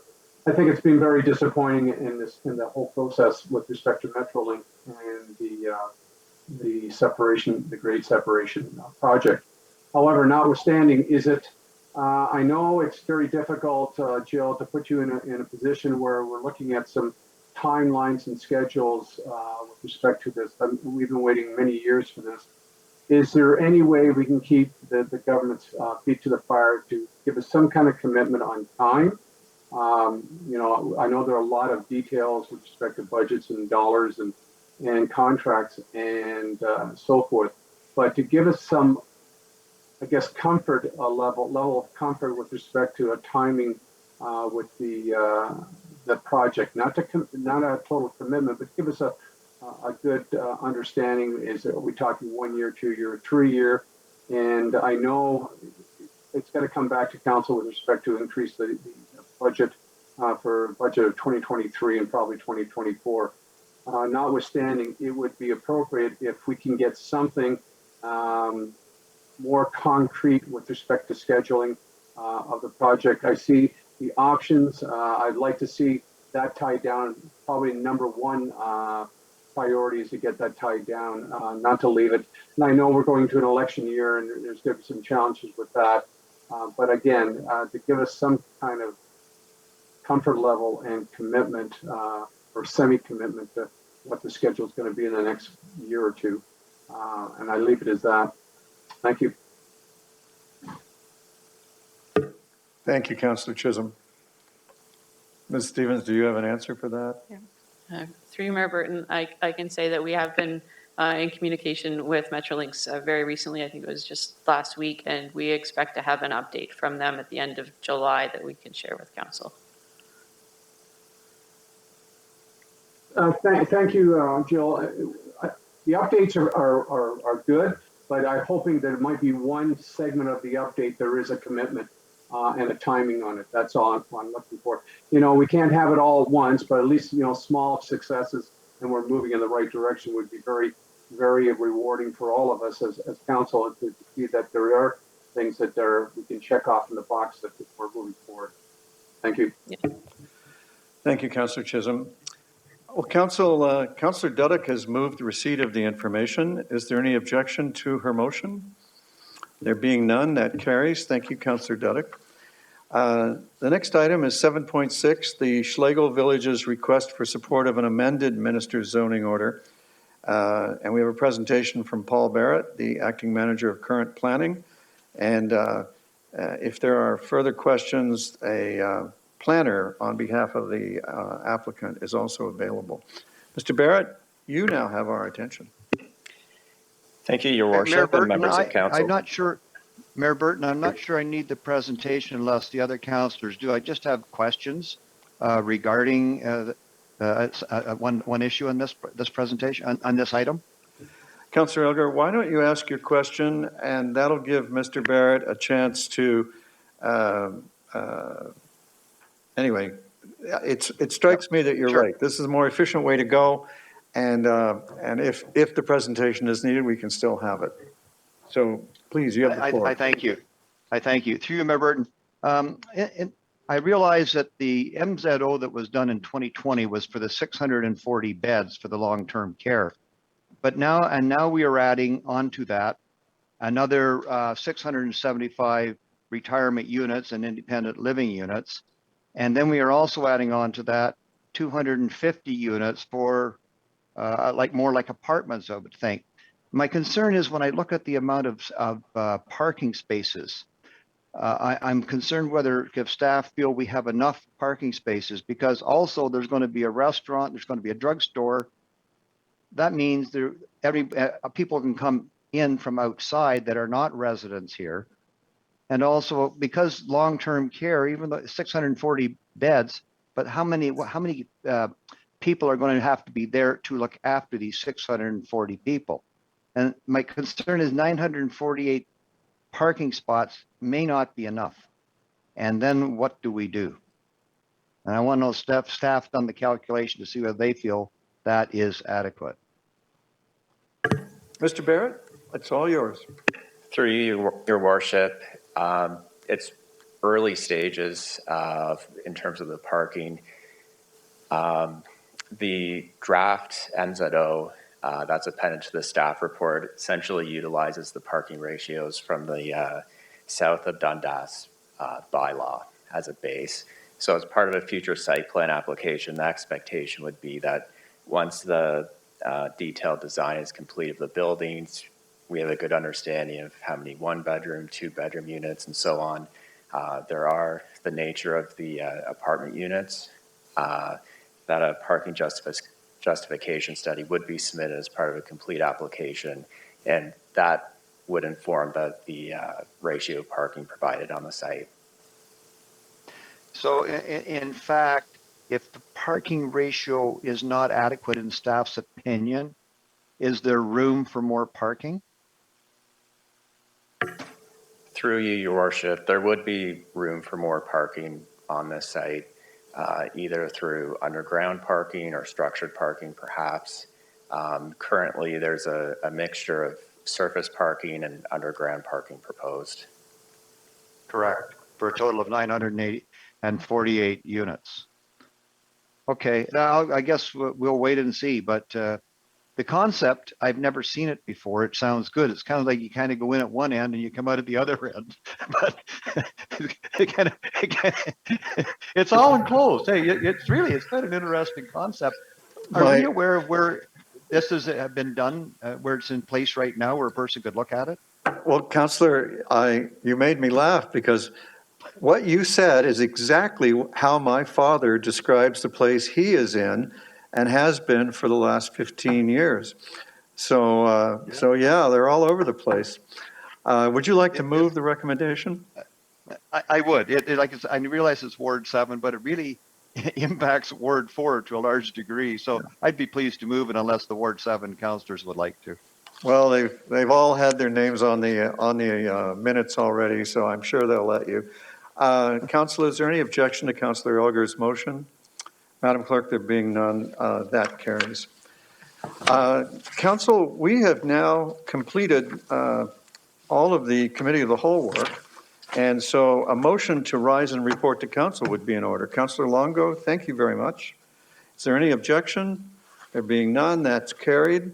I rise and report the Committee of the Whole has met and has made recommendations on consent items 4.1 and 4.2, public hearing items 6.1 and 6.2, discussion items 7.1, 0.2, 0.3, 0.4, 0.5, and 0.6, and advisory committee minutes item 9.1, as noted by the clerk.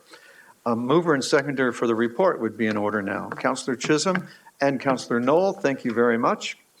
Any objection? There being none, the report is adopted. And I will ask you, Council, if you have any new business of an emergency, condolence, or congratulatory nature, and to try to prime the pump, even though the chances that she's watching are very small. It's my daughter Rachel's birthday today, and I hope you'll, and since most of you know her, I hope you'll join me in wishing her the happiest of birthdays. Thank you very much.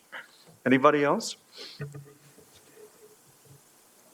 Councillor Robertson, just unmute yourself. I just wanted to give a shout out to the Gutsy Walk volunteers and crew that were at Bronte this weekend. They had a great day for their walk and it was really wonderful. I went and spent an hour with them, and yeah, what a great group and what a great celebration of, fundraising and how it can work. And on Father's Day is the ALS walk in the very same place down at Bronte. So as you know, it's near and dear to my heart, and it's been 5 years since my husband died. So if any of you want to come and join on June 19th, bright and early in the morning, the walk goes off at 9. So hopefully we'll see you there. Thank you. Thank you very much for that, Councillor Robertson. Seeing no one else, it would be in order for a mover and seconder for the consideration and reading of the bylaws. Councillor Elgar and Councillor Jonah, thank you very much. Any objection? There being none, the bylaws are considered and read and passed. And that completes our work for this meeting. It's been terrific working with you. Thank you very much for all the contributions that you made to our decisions. And Councillor Chisholm, are you waving goodbye or okay? All right. Thank you, everybody. Our meeting's over.